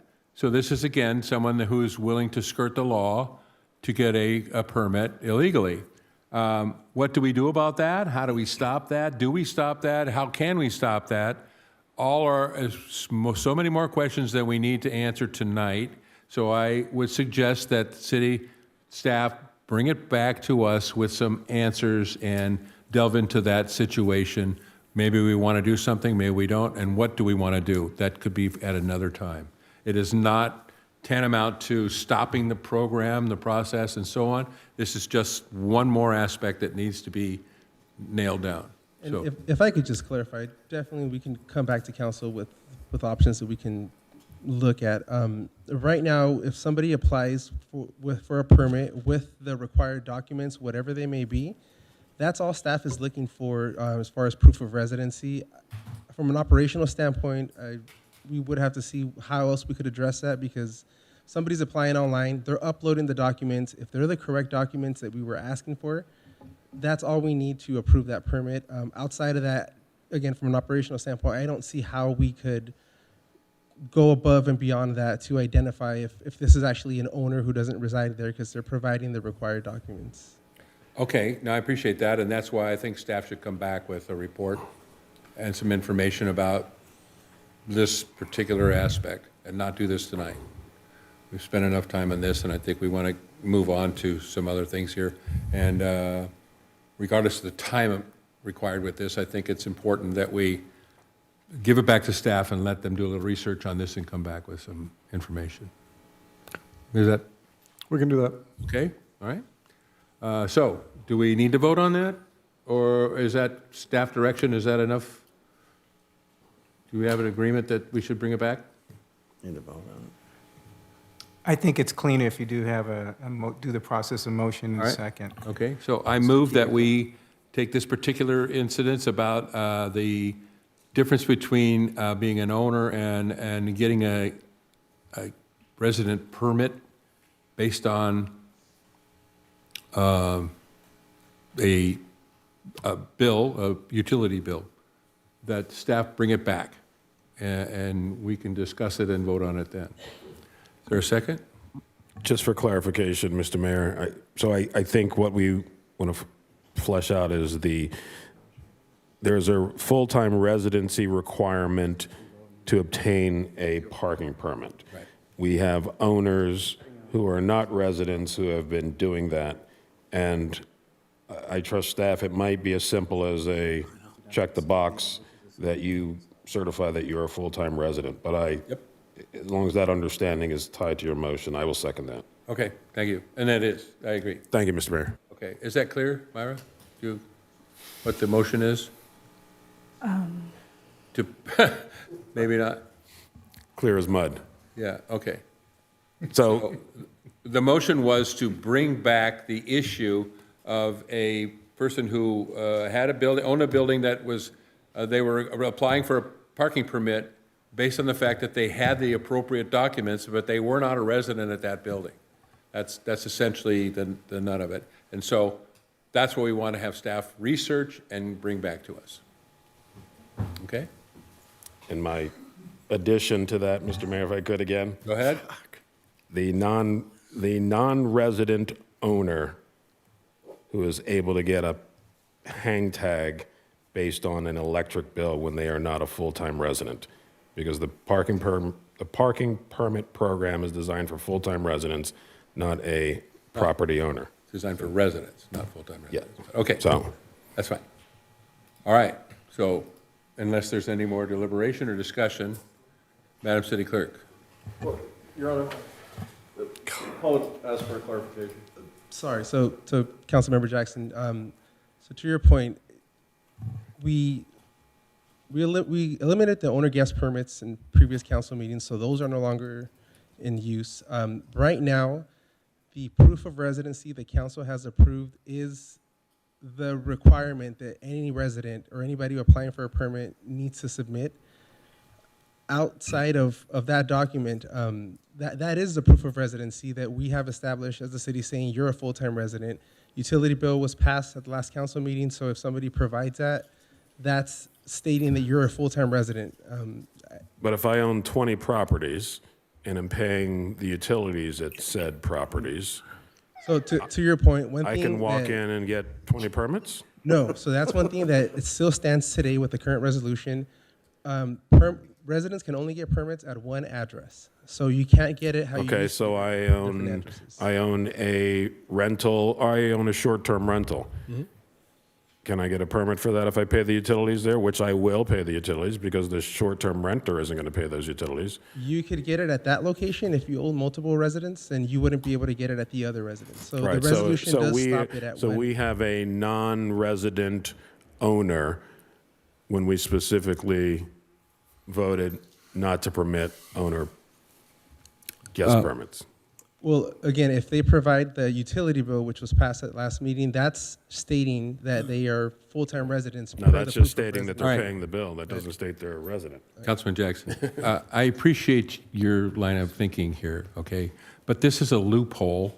This is why we want you to go back and figure this out and come back with some information about how we can fix it. So restating the obvious that you can do that, and that's the way we do it, but you also said at the same moment you can't get more than one, and so on and so forth. Correct. So that's not an answer to the question. The question is, we would like staff to come back with some more information so that we can determine whether or not we can or should close this loophole, and how can we? Your So Honor, that's what the Your Honor, request is. We'll take it back and look at it and do our best to come up with an option that addresses your concern. I Right. think from staff's perspective, from the last meeting, when the change was made and voted on that we would take alternative forms of residency, which include paying bills, that's what this opened up to. There's possibility that we can require an affidavit of proof of residency, but that might be as far as we can go. But we'll take it back and take a Okay, look. that's all we're asking And is- bring it back. We'll Bring take it back. We'll bring it back. Thank you. All right. Thank you so much. All right. Madam City Clerk. Councilmember Francois, Abstain. Councilmember Keegan, Nay. Councilmember Jackson, Aye. Mayor Pro Tem Detoy, Aye. Mayor Seaman? Aye. Motion carries. Mr. All right. Mayor, Yes. just quick clarification for staff. Are we ever going to see a clean version of all these changes, independent of the last change that we just approved? Because there's, as I said in previous talks, I mean, there's been a lot of movement, and I don't know what is what right now. Yes. That's a good answer. Yes. There will be a clean version.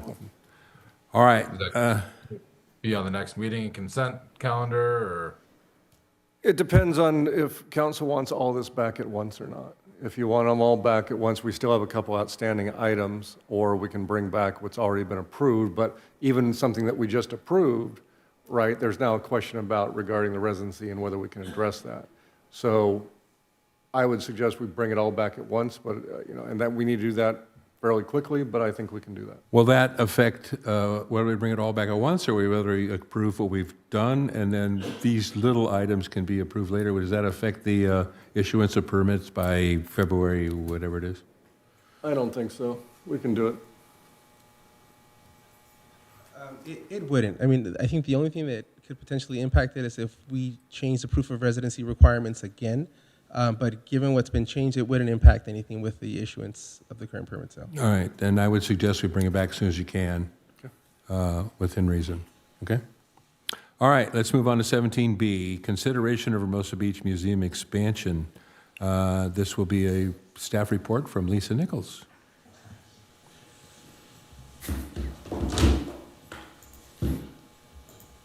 Good evening, Mayor, Mayor Pro Tem, and council members. At City, excuse me, I'm sorry, I need to advance to the next slide.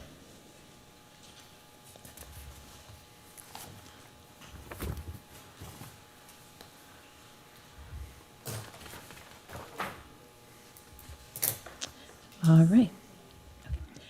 Okay, so at City Council's August 26th meeting this year, a future agenda item was requested to consider the Hermosa Beach Museum's request for additional space, which is adjacent to their current location, to accommodate expansion of museum operations and programming. The space requested by the museum previously served as storage for city records. All records have since been removed, and the space is currently vacant.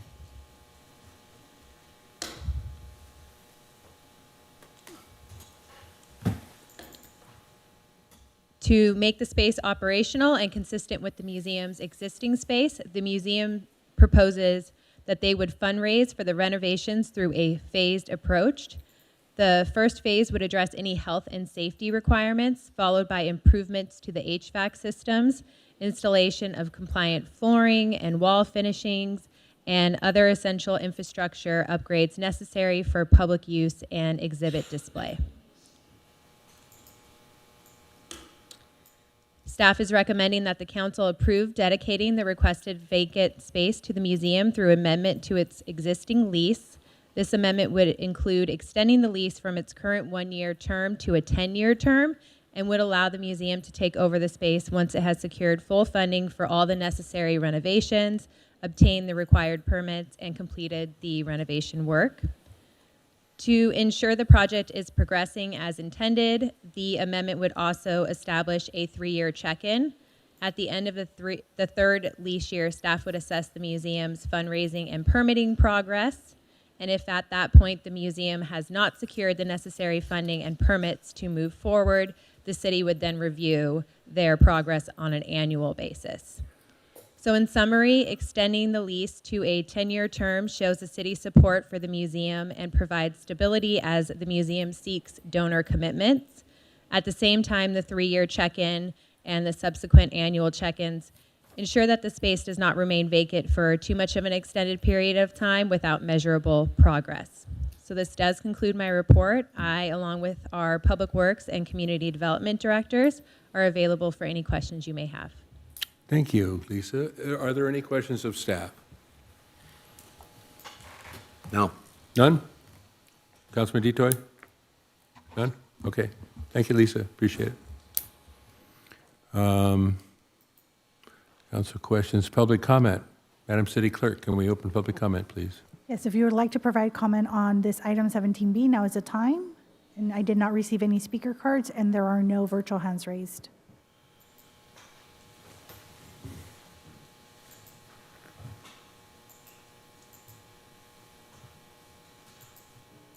We have no comments.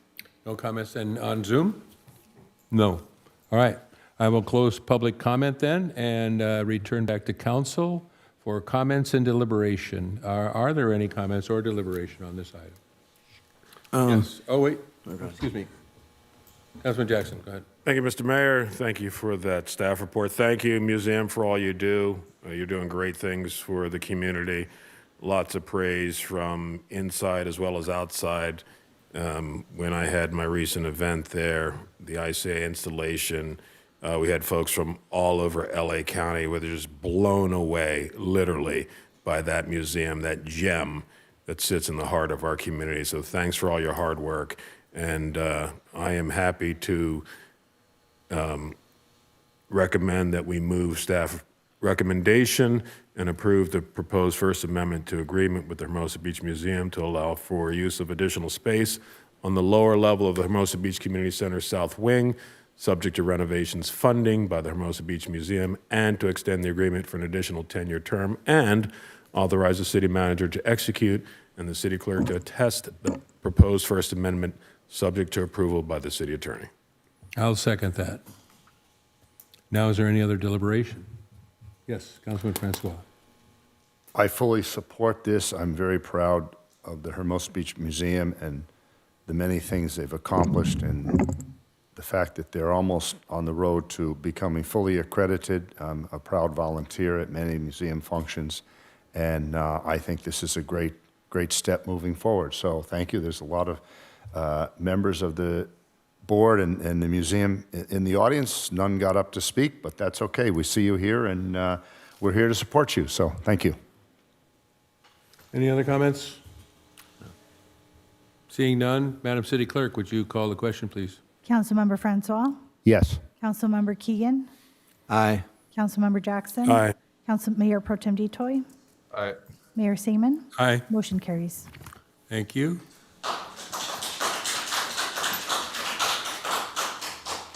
Next, we have item 17C, adopt a resolution to adopt a side letter to MOU between City of Hermosa Beach and General and Supervisory Employees Bargaining Unit Teamsters Local 986.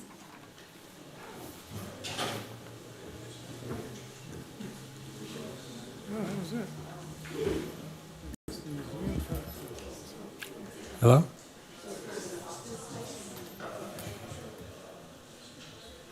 Good evening, City Council.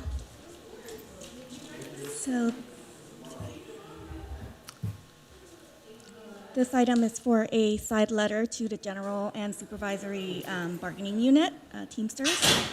Basically, through labor negotiations, the city strives to maintain competitive wages, hours, and working conditions in a high-cost geographic labor market, ensuring the ability to retain and attract a high-quality workforce that delivers a wide range of services to the community. And under the Brown Act, public agencies are required to negotiate with their respective bargaining units regarding wages, hours, working conditions, and the current MOU for the General and Supervisory Employees Unit is effective from July 1st, 2025 through June 30th, 2028. And also under the Brown Act, it allows agencies to recognize employee associations to adopt changes to the MOU to address emerging issues without impacting the current MOU provisions in the form of a side letter, assuming the changes are mutually agreed upon.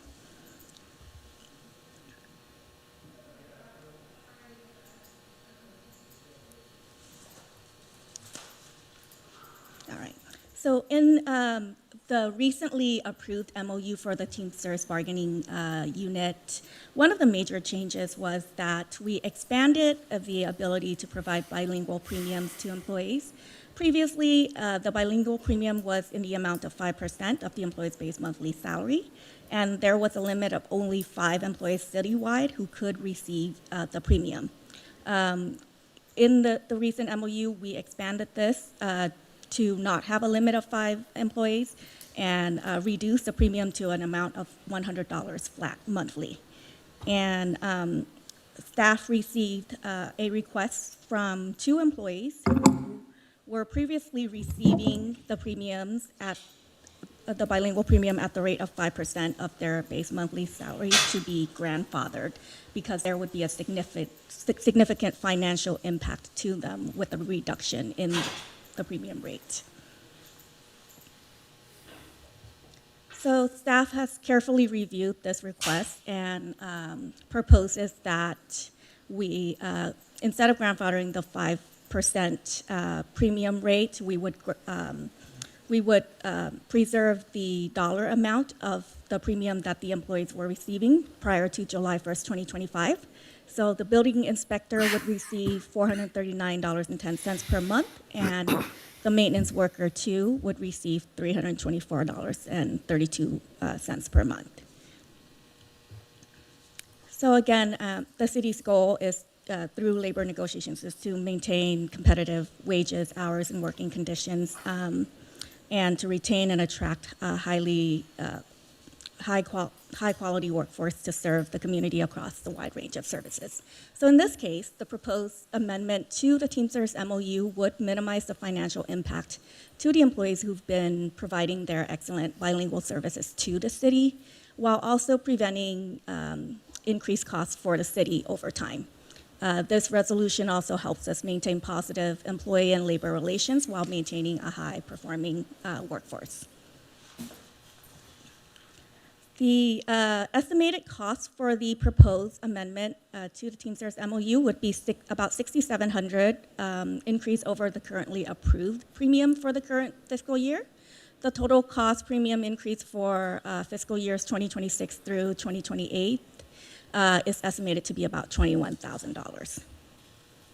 And staff recommends that City Council adopt a resolution to adopt a side letter to the MOU between the City of Hermosa Beach and the General and Supervisory Employees Bargaining Unit for the period of July 1st, 2025 through June 30th, 2028. And with that, I'm happy to answer any questions you may have. Great. Thank you, Tiffany. Are there any questions of staff? Nope. On this item? None? All right. Thank you. Great job. Then let's open the public comment. Madam City Clerk. If you would like to provide comments on item 17C, now is the time to do that. Comments are limited to 3 minutes. And Mayor, we do not have any virtual hand raise, and we also do not have any speaker cards for in-person comments. All right, then I will close public comment and bring it back to council for comments and deliberation or motion. Any such thing? Mr. Mayor, I will move staff recommendation. I'll second. Very good. Motion moved and seconded. Without any other deliberation, Madam City Clerk. Councilmember Francois? Yes. Councilmember Keegan? Aye. Councilmember Jackson? Aye. Mayor Pro Tem Detoy? Aye. Mayor Seaman? Aye. Motion carries. Thank you, Madam City Clerk. 17D. Purchase of equipment for CIP 504 Playground Equipment Replacement Project. Hi, Joe. How are you? Thanks, Mayor, Council, evening. Thank you for being here. Happy to be here. Happy to be here to present this item. CIP 504 is the playground equipment project. It's going to repair or replace equipment at 3 different parks, Valley, Seaview, and South Park. The first one's Valley Park, where the photos on the left show ages 5 to 12-year-old equipment. Those are for ages 5 to 12. That's not the age of the equipment. Where there will be repairs to that. So the top left gets repair. The bottom left has various parts that need to be swapped out. We're going to actually remove the sunshades that are integrated in the unit, replace with a new integrated sunshade, and as well as a new rubberized safety mat. On the right-hand side, those are the 2 to 5-year-old units. Those both get completely removed and replaced with a new single unit with a rubberized mat in an integrated shade sail structure. The next picture shows a rendering of what that will look like. Once again, the top left is actually everything's in the same order as the previous slide. So repairs to the small structure in the top left. The bottom left has several parts. I think there's actually plywood installed in a couple of them. We've had trouble sourcing some of the materials. We've identified all the parts that need to be replaced, and it shows the one big integrated shade sail in that new unit. The green is the new rubberized mat that will get swapped out when the new equipment goes in. And the right-hand side is that new ages 2 to 5 year old play structure that we're going to take out 2 and replace it with 1. Moving over to Seaview Park, there are actually 3 units for ages 2 to 5. These would all be removed and replaced with 1 new larger structure, including rubberized safety mat and integrated shade sail system. Moving on to the next slide shows what that will look like. Here's a quick rendering of what that equipment would look like. There's a slight gradation color in the brown. The left half is the rubberized mat, and the right half will remain sand.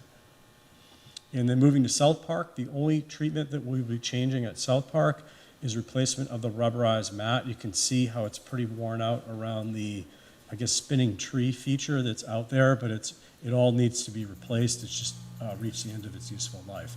So tonight's item is for approval for purchase of the equipment only. This would be through a cooperative purchase agreement, roughly $180,000 to source the equipment. It takes a couple months to order this. While we're ordering that equipment, Public Works staff will be preparing a bid package to retain a qualified contractor for the installation of the equipment to be furnished to them. They would install that equipment and then also purchase the rubberized mat materials and install it. So we have about $450K overall available. We are likely to need that net difference to complete the construction and installation of that work. But once again, this is all sourced through a cooperative purchase agreement through Sourcewell for Landscape Structures, Inc. So with that, our staff recommendation is to approve this initial purchase, and I'm happy to answer any questions. Thank you, Joe. Appreciate that. One quick question. So this CIP has already been funded? That's correct. Okay, so it's already in our budget. Yep. Great, thank you. Any other questions? Nope. Any other comments? No? All right, thank you. Appreciate it, Joe. Seeing no other questions, then I'll bring this back to council and open public comment. Madam City Clerk. Now is the time to provide public comment on item 17D. Comments are limited to 3 minutes. Mayor, we do not have any speaker cards, and we also do not have any virtual hands raised. Okay, very much. Thank you very much. I'll close public comment then. Bring it back to council for deliberation or a motion. Mr. Mayor? Yes? I would just like to say thank you to Joe and Lisa and their whole team. I'm very excited about the project. This is one that I've been talking about since I think the first day I got on council. So I'll gladly make the motion to approve staff's recommendation. Thank you. I will second that. And so we have a motion and a second. Is there any other deliberation? All right then, seeing none, Madam City Clerk. Councilmember Francois? Yes. Councilmember Keegan? Yes? Aye. Oh, excuse me. Councilmember Jackson? Aye. Mayor Pro Tem Detoy? Aye. Mayor Seaman? Aye. Motion carries. Thank you. That's right, you said Keegan. For some reason, I thought you said Seaman. Okay, item 17E. Item 17E, award of professional service agreements for on-call architectural services. Thank you. Mr. Joe? All right, again, so as we pull up the slides for this, the Public Works staff, we do rely on outside third-party services for architectural services to help maintain all of our facilities. We have a number of existing on-call contracts that have either lapsed or are reaching the end of their term or spending authority. So staff put together, let's see, I'm trying to advance. Okay. Staff put together a request for qualifications, seeking parties to solicit statements of qualifications. We're looking for $1 million contracts each for a period of 3 years, the option to extend for 2 additional 1-year terms. So overall, about a 5-year term for that. And once again, these are on-call agreements, so there's no money attached to them. It's just spending authority. We only issue task orders unless work is identified or there's funds already identified in the budget to spend for it. So the RFQ went out in August. We received actually a lot of statements of qualifications. 21 came in.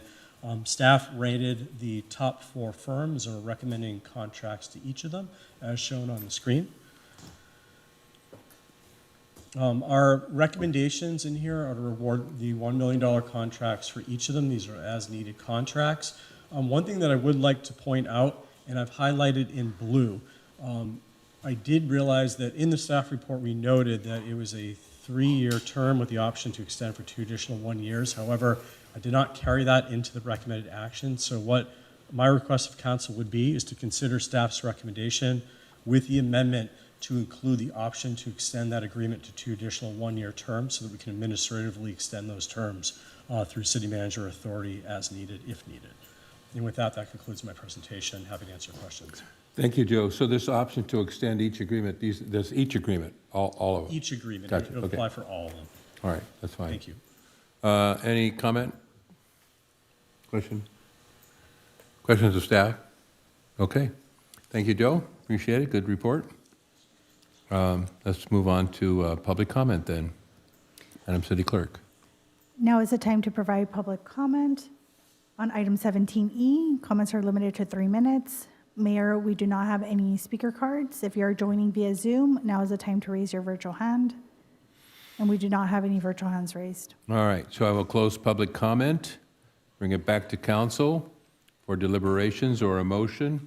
I would like to move for staff recommendation, including the option to extend each agreement by 2 additional 1-year terms. I'll second that. Moved and seconded. Any other comments, questions, deliberation? No.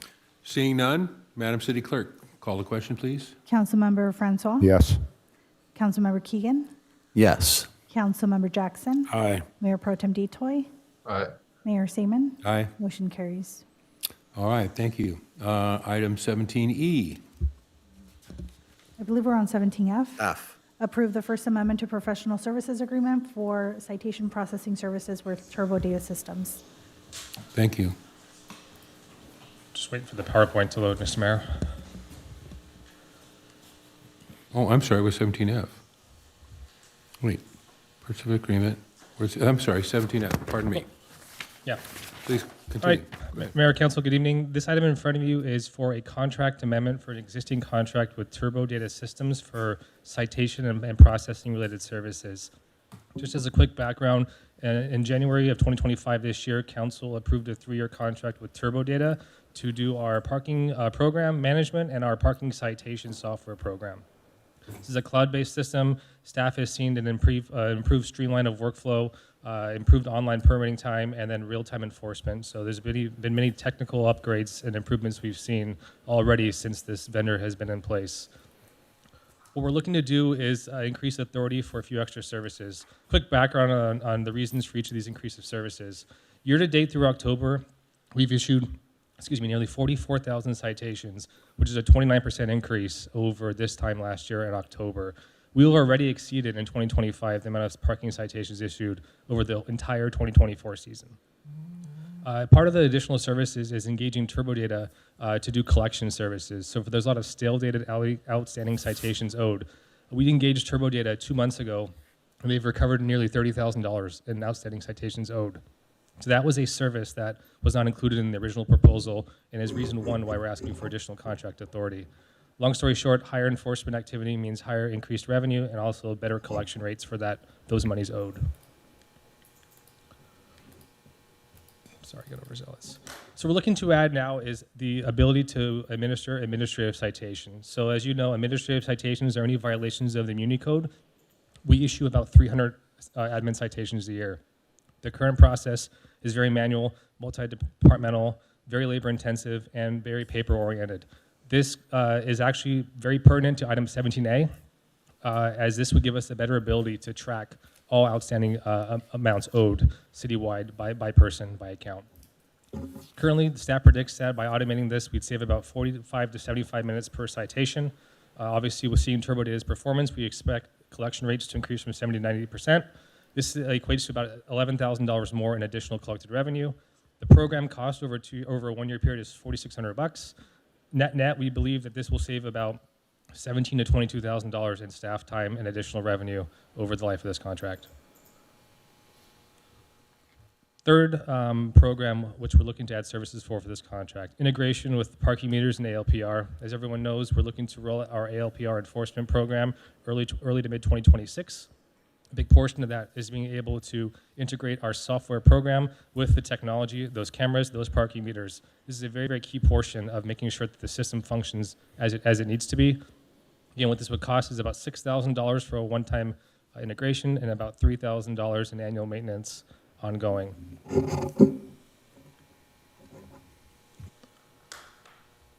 Fiscal impact. So what we're asking council is for a $58,834 contract authority increase over a 3-year period.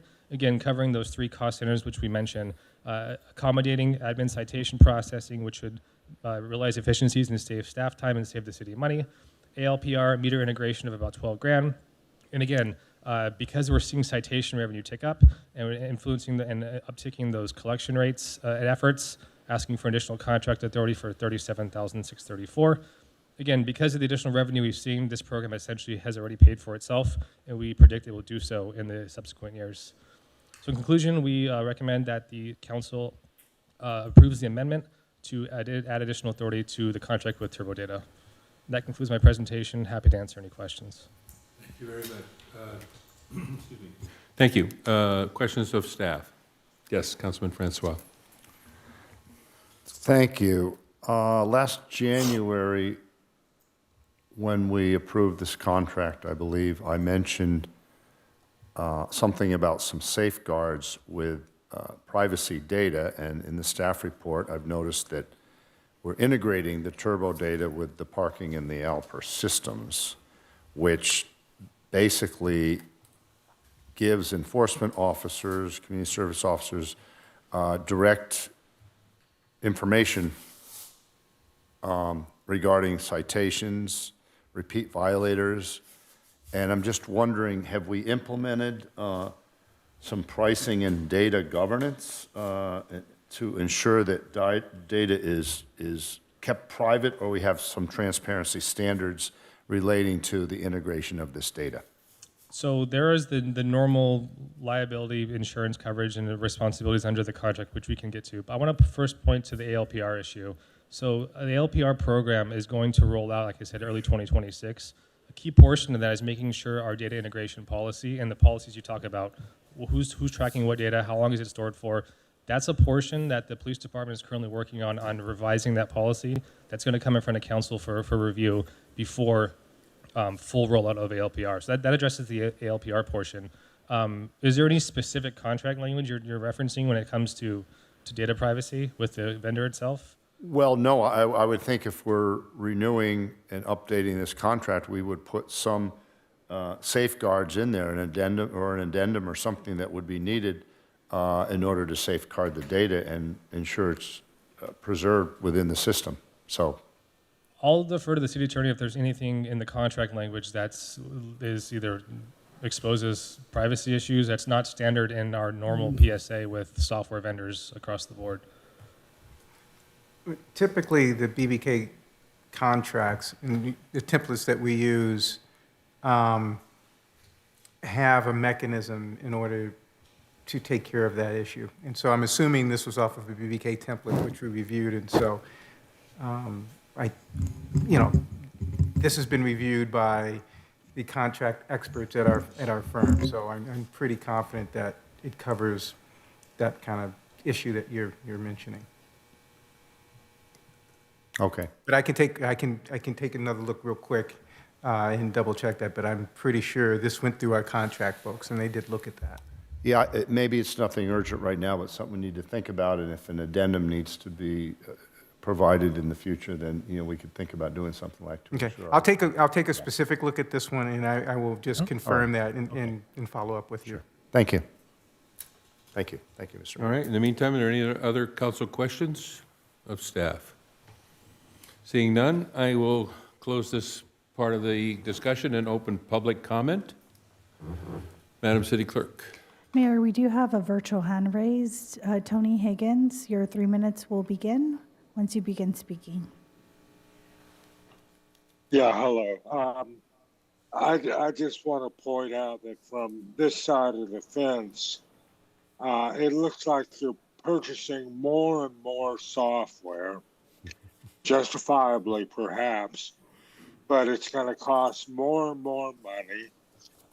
And Councilman Jackson will be sitting over there saying that we need to charge the residents more and more because our costs are going up, when in fact a lot of what you're doing is just squeezing more money out of the community by being able to issue tickets faster and yeah, I'm kind of guilty here, but processing administrative fines more quickly and this and that. And what we never hear from you, what we never hear is how this software that is going to improve all these efficiencies doesn't result in lower staff wages, salaries, and benefits.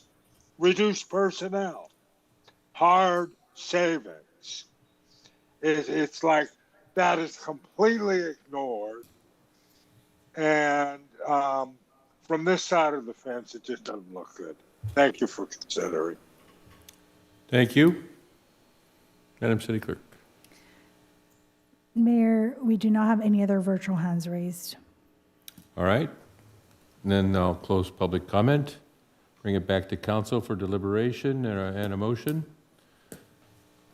Anyone care for either deliberation or a motion? I'll move staff recommendation, Mr. Mayor. I'll second that. Let's see, tie goes to the runner. Which one of you wants to accept that? He needs some. He needs the second, okay. Councilman Francois is the second. Thank you. Any deliberation? No? I'll just like to say, yes. I'm thrilled to see this moving forward. Thank you for all the hard work. It's going to make everybody's jobs easier, which will then enable you to do more of the stuff that we continue to pile on your shoulders. So we're going to keep you busy. This is going to make life easier for the folks who are trying to get the things done for the city. So thank you for all your efforts. Thank you, Councilman Jackson. I appreciate that. And I would like to make just one quick comment before we vote on this. Tony Higgins, the staff report clearly, the first 5 lines of the staff report. Current process is manual, multi-department, and labor-intensive.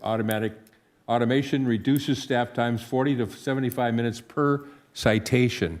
That's a lot of extra labor time spent that this system will save. Expected collection increases from 70 to 90%. That's another positive financial. Annual additional revenue, $11,000 plus every year. Program costs, $4,600 per year. Net benefit, $17,000 to $22,000 per year. This is not squeezing money out of our residents. This is a automation program. It's a computerized program that saves us money, saves us time, saves us staff time. Not necessarily this office staff time, but the folks out there writing the citations. 40 to 75 minutes per citation. If you don't quite get the implication of that, you currently a person stands there with a pad of paper that's the citations. He looks at the license plate. He has to write the license plate down. He writes the date and the time and the place and what space number it is and so on and so forth. He has to look up the citation number. If he makes a mistake, that citation is null and void. This way, he taps a button on the handheld unit, it says this is citation number so-and-so, such and such, space number so-and-so, so-and-so. The reader reads it all automatically, and he's done in like 4 minutes or 5 minutes instead of 45 minutes. This is an incredible savings in time and effort, but that translates into money. So with that in mind, I am fully ready to support this. Appreciate it. So we have a motion and a second. Without any other deliberation or comments, Madam City Clerk, would you Yeah. call the motion, please? Councilmember Francois, Yes. Councilmember Keegan, Aye. Councilmember Jackson, Aye. Mayor Pro Tem Detoy, Aye. Mayor Seaman. Aye. Motion carries. Thank you, Madam City Clerk. Item 17G, City Council meeting schedule for 2026. Thank you, and this is presented by Executive Assistant Ann Yang. Hi, Ann. Good evening, Mayor and Council. This is the time for you to review and approve your meeting schedule for 2026.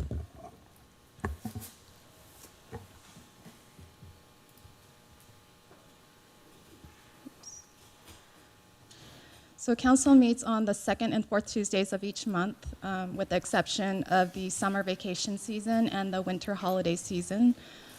Proposed study session and special meeting dates are listed for consideration and may be added as needed. The first special meeting date proposed is Thursday, February 12th for the election of the mayor and mayor pro tem. I was recently reminded that the school district ski week is February 7th through the 16th. So if council has a desire to push the transition meeting date, an alternative date could be February 26th. The next special meeting day is Saturday, March 28th for the City Council retreat. Tuesday, April 28th would be the CIP study session, and that would replace a regular council meeting. Thursday, May 28th is the budget study session, and December 3rd is the certification of the general election, installation of new officers, and the election of the next mayor and mayor pro tem.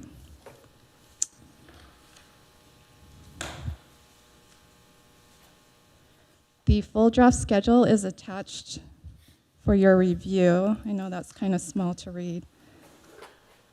But staff recommends that council provide direction on the special meeting dates and approve the schedule for 2026 and the resolution.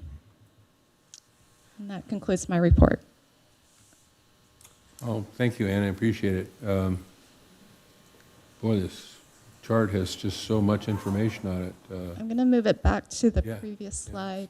Totally necessary, of course, but quite a lot of stuff on there. Okay, so regarding the Thursday, February 12th, 2026 election of mayor and mayor pro tem, I would like to have that moved to February 12th, 2027. See, I was wondering if you guys are paying attention. Apparently not. Okay, thank you very much. I guess that's not going to pass. So, all right. Other than that, I don't have any questions. Thank you, Ann. That's a great report. I appreciate it. Does anybody else have any questions of staff?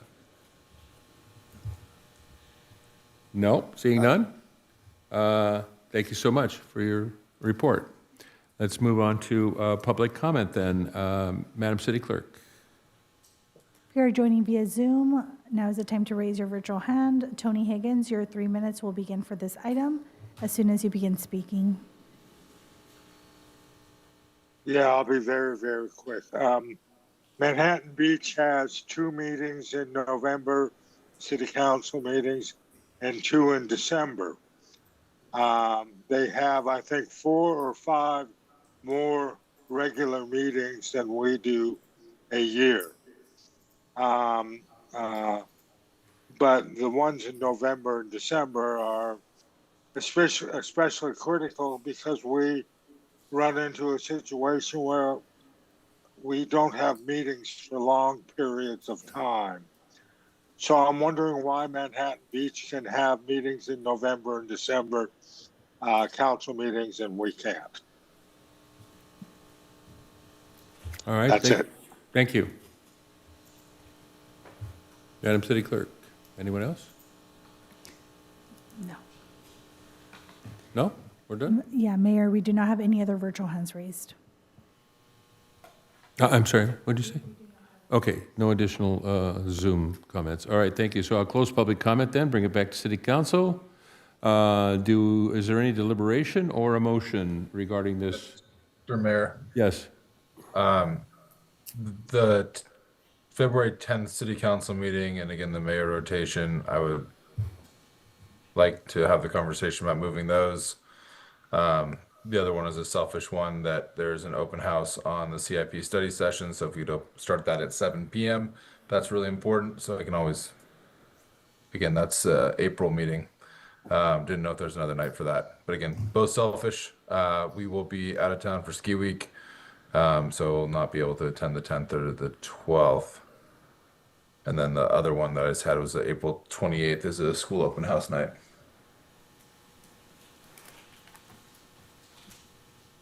So what are you suggesting? You want to move the April 28th meeting to a different date? I'm not saying that's, again, the CIP study session is super important. I can be late, or if we want to start late, open to ideas. Or Can we start? Mike, you said you're going to not be here for the February 10th meeting. Is that what I heard? I'm just making sure I heard correctly. correct, the ski week for the schools is the dates that Ann mentioned. So it'd be February 10th, and then the 12th is a May rotation. Can we, I think we should change the 10th meeting to the 3rd and meet the first Tuesday and just switch that. Because I won't be here on the 10th either. You want to move the February 10th meeting to the 3rd? Correct. February 3rd. And then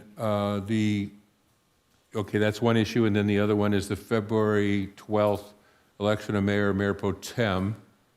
You want to move that to when? Well, since it's Mike's meeting, he can pick it. I don't care.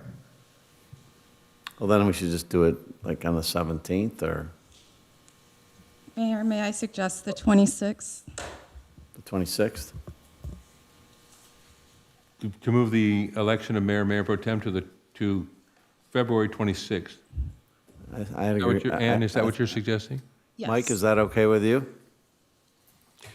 Well, whatever works. I'll be available any day that week. Could we split the difference and do it on the 17th? I'll be up here again on the 17th. That whole week? Oh, then we've got ICA Winter Seminar. 17th, 18th. Yeah. And this would be the date that our mayor pro tem becomes mayor, so I guess it's important he's here. It's him, yeah, I think it'd be good if he's here, absolutely. But if he wants to 26th move it, it's, Yeah, 26th is good, I think. Ray, what do you think, 26? I have no problem with any of these changes or the dates they are now, so I will leave it up to everyone else, and if it's important to Mike, it's fine with me, we should do it. So let's think take it it's one a- at a time. I think First, we that's- have February 10th. Oh, do we agree that we want to move that to February 3rd? Was We that the agree, yeah. suggestion? Yeah, that was We've the- already agreed to that. Ann, does that work okay? Of course, we got two council meetings in a row, you know. Yeah, hold on. Yes, the 3rd works. Okay, so February 10th goes to February 3rd. That's a done thing. February 12th, the election of mayor, mayor pro tem, we want to move to what date? 26. February 26th. Could we do it in conjunction with our 24th meeting? So typically, we've kept them separate from a regular meeting so that we can hold a reception afterwards. Yeah. Because we're going to have a meeting on the 27th. A week later, we're going to have a meeting on the 3rd. So we should be, in theory, get a lot done, which, in theory, should make a light 24th. We can make an effort, whoever is here in this seat can make an effort to make it a light meeting on February 24th, if council directs that. But if we combine We that with the used election to of do mayor- that. We used to have a couple items and then have the mayor rotation. Like certainly consent calendar, I would think, non-controversial items. Staff. It's okay with me. Again, That's what it's Manhattan fine Beach with me. does. If it's okay with everybody else. They do. So in other words, the 24th of February will be a light agenda, and we'll do the rotation on the same day? Yes. Right. For the record, in 2024, Manhattan Beach canceled their second meeting in August and their second meeting in December. Okay. All right. Was that designed to confuse us? Because it worked. No, that was just to address the point made earlier. Yeah, okay. All right. All right, so is that agreed upon then? We're going to move the rotation meeting from the 12th to February 24th, and we're going to have a very light city council meeting first. Work for you, Ann? That works. Okay. I did have one comment that I just thought of. We just recently changed the ordinance to align all the boards and commissions so that we could have a special meeting to interview candidates.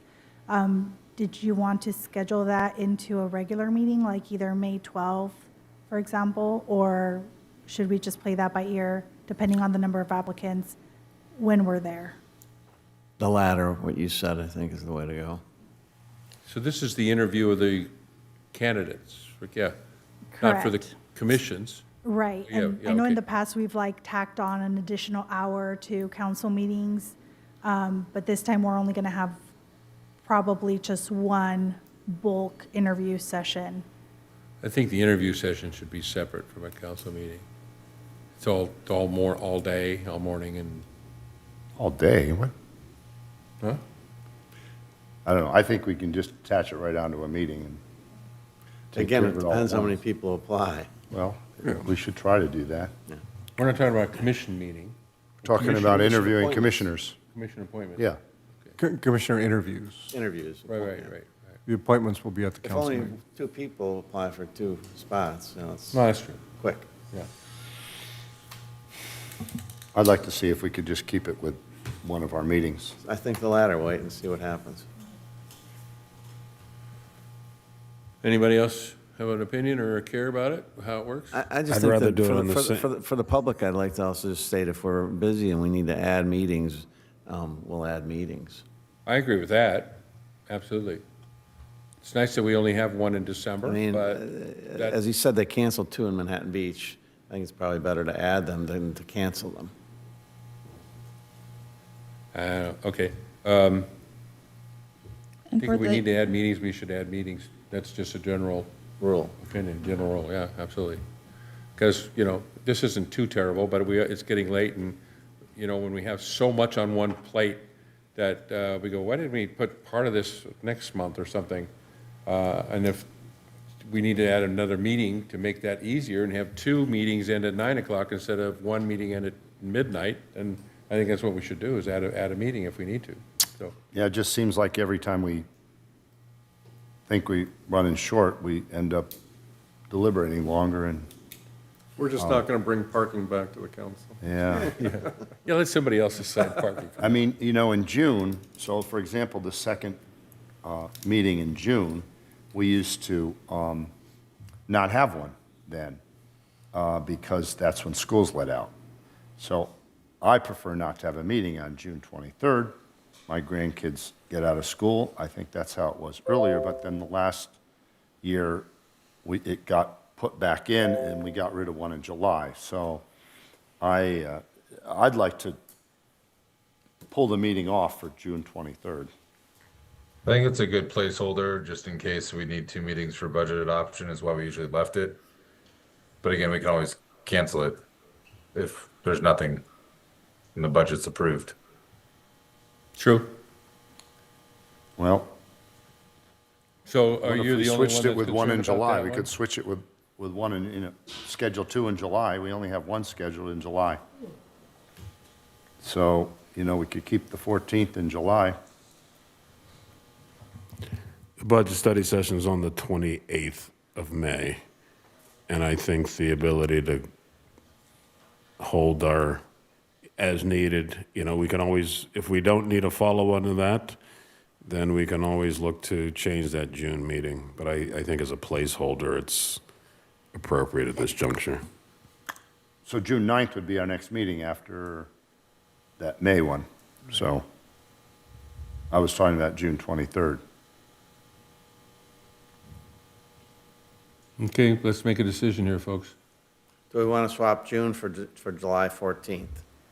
June 23rd for July 14th 's on the table. Make a I'm good, motion. I'm good for that one, yeah. Make a motion. Swap those two out. I'll be out of town July 14th. You're what? I have a CalPERS meeting July 14th. Okay.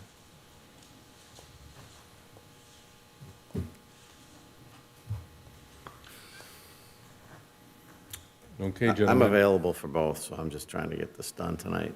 For I am also available for all of them, and I have no particular care one way or another which way they go. So we have to come to some conclusion here. What's best for everybody? What do we want to do? Let's take them one at a time. If there's too much to do here, what's the very first date that's in question? That would be the June 23rd is the last one. June 23rd. So Dean, you seem to have a problem with June 23rd. Does anybody else? I think it's a good meeting to leave in there in case we don't get budget done instead of trying to schedule an important meeting like that. And Okay. again, we can always cancel it depending on the workload.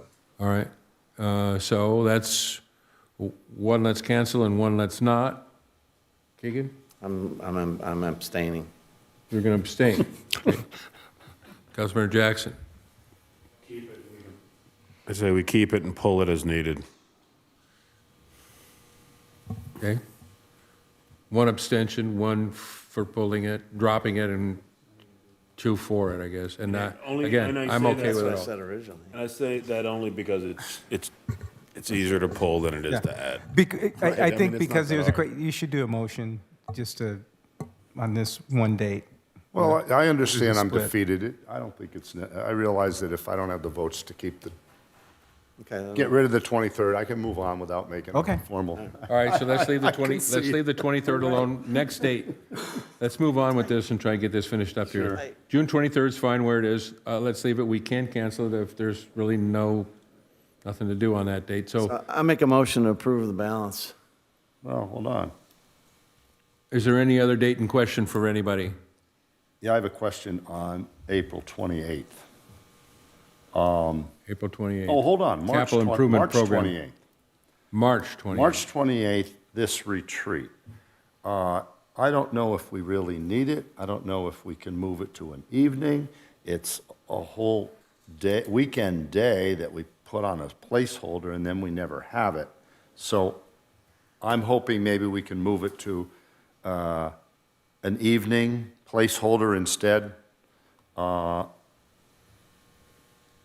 And I'm also scheduled to teach handicap skiing that weekend. But on top of all that, I'm just wondering what everyone else feels about I'm happy. having a placeholder for a retreat. I'm happy to remove it from the calendar. Yeah, Me too, personally. Okay. I'm not There you go. There we excited go. So about let's the just remove retreats. that. beautiful.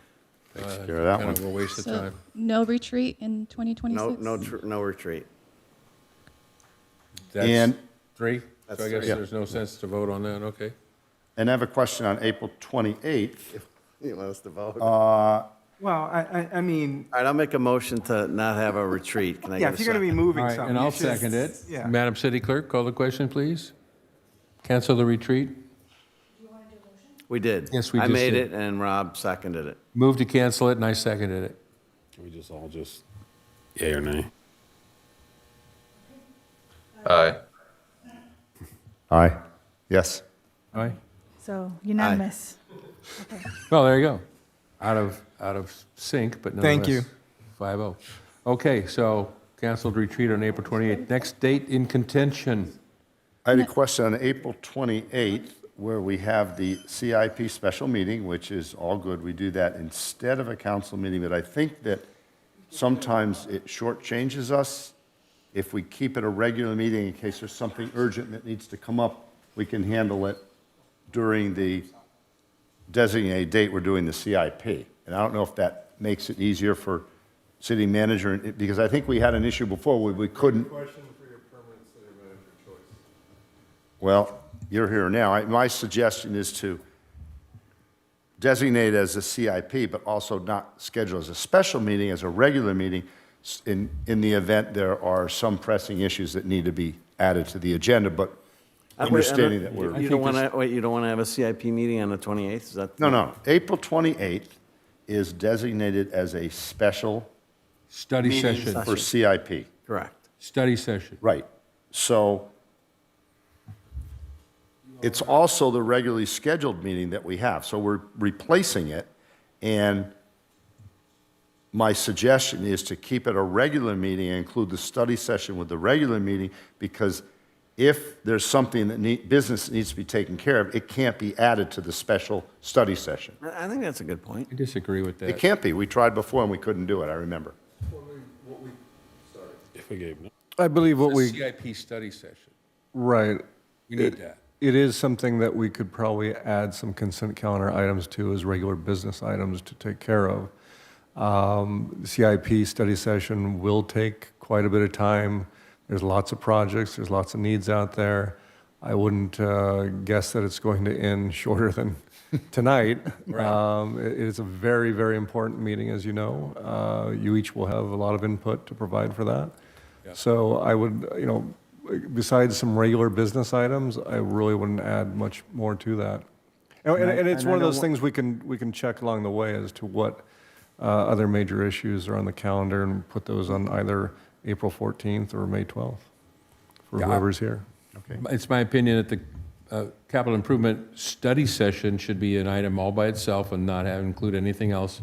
I think it's too important to do that, and I wouldn't possibly imagine having a study session and then having the CIP, vote on the CIP improvement program on the same evening, so. concur. Yeah. Is there a desire to start that meeting later to include Mayor Pro Tem? I actually got my wires crossed. Both May and April 28th is actually the budget study session in May that the open house is. Okay. You want to have the study session when? April 28th I'm good with, whatever you guys want to do. Okay. All right, let's just keep going here. Let's leave April 28th alone, capital improvement study session. Next date of contention? Anyone? What's the date? Any other date? Oh, negative. I move we Negative. approve the balance. Second. All right. Madam City Clerk, would you call it? Question, please. Yes. Councilmember Francois? Yes. Councilmember Keegan? Yes. Councilmember Jackson? Aye. Mayor Pro Tem Detoy? Aye. Mayor Seaman? Aye. Motion carries. Thank you. All right, let's move on to item 18, future agenda items. 18A, tentative future agenda items. Council member comments and questions regarding tentative future agenda items. Any future agenda items? No. No? Any? No? All right. 18A, let's move on then. City manager's report, 19. Steve. Thank you, Your Honor. Just a couple of items. First off, I want to inform you guys on the sprinklers. They currently are not on sensors. We manually shut them off every time there is rain. We are currently looking into sensors now, but would be an upgrade to the system. That said, most of our systems are accessible by an app, so it's not hard to adjust them when needed. So right now, they are done manually, and they are shut off when it rains. So just want to give you a follow-up on that. The other item is just recognition of the Thanksgiving holiday on November 27th. In observance of Thanksgiving, City Hall and Community Center offices will be closed on Thursday, November 27th. Street sweeping and PCH tow-away restrictions won't be enforced on November 27th or November 28th, but all other parking regulations will remain in effect. Construction activity also won't be permitted on those dates. I hope everyone has a great holiday, and as always, Police and Public Works remain available throughout. For non-emergency assistance, please call the dedicated Police Department line at 310-524-2750. Thank you, Your Honor. Thank you, City Manager. Appreciate it. That brings us to item number 20, and I'm going to suggest, can we move that item to our next regular meeting? In view of what time it is, that this is an information-only thing, there's no action to be taken here, can we just move that on to the next meeting? Item 20? Yeah, item 20, in total. 20 what? A, B, C? All item 20, which includes A, B, and C. How long will this item 20 take? They're informational items. So They're just 3 minutes, informational right? items. 3, 5 minutes at the most? To do what? To take care of item 20. there is no action to be taken on anything under item 20. Yeah. Those are strictly informational for They're you just to for reading. review. Yeah. So they're over. So they're done. There's nothing to approve. That's why they're put under informational. That's right. items. You know, I just want to, Yeah, there's nothing to do there. all right, fine. So then item 20 is done. Yes. And we move on to adjournment. First of all, a special city council closed session meeting will be held on Thursday, November 20th at 8:30 a.m. And as far as tonight's adjournment, I would like to adjourn tonight's meeting in honor of Ken Rogers. I'd like to take a moment to honor the memory of Ken Rogers, a longtime Hermosa Beach resident whose warmth and kindness and talent touched so many in our community. Ken truly embodied the spirit of Hermosa Beach, friendly, creative, and full of heart. His presence made this town a brighter place, and his absence will be deeply felt. On behalf of the City Council and the people of Hermosa Beach, we adjourn tonight's meeting in his memory and with gratitude for the life he shared among us. Thank you all. Good night.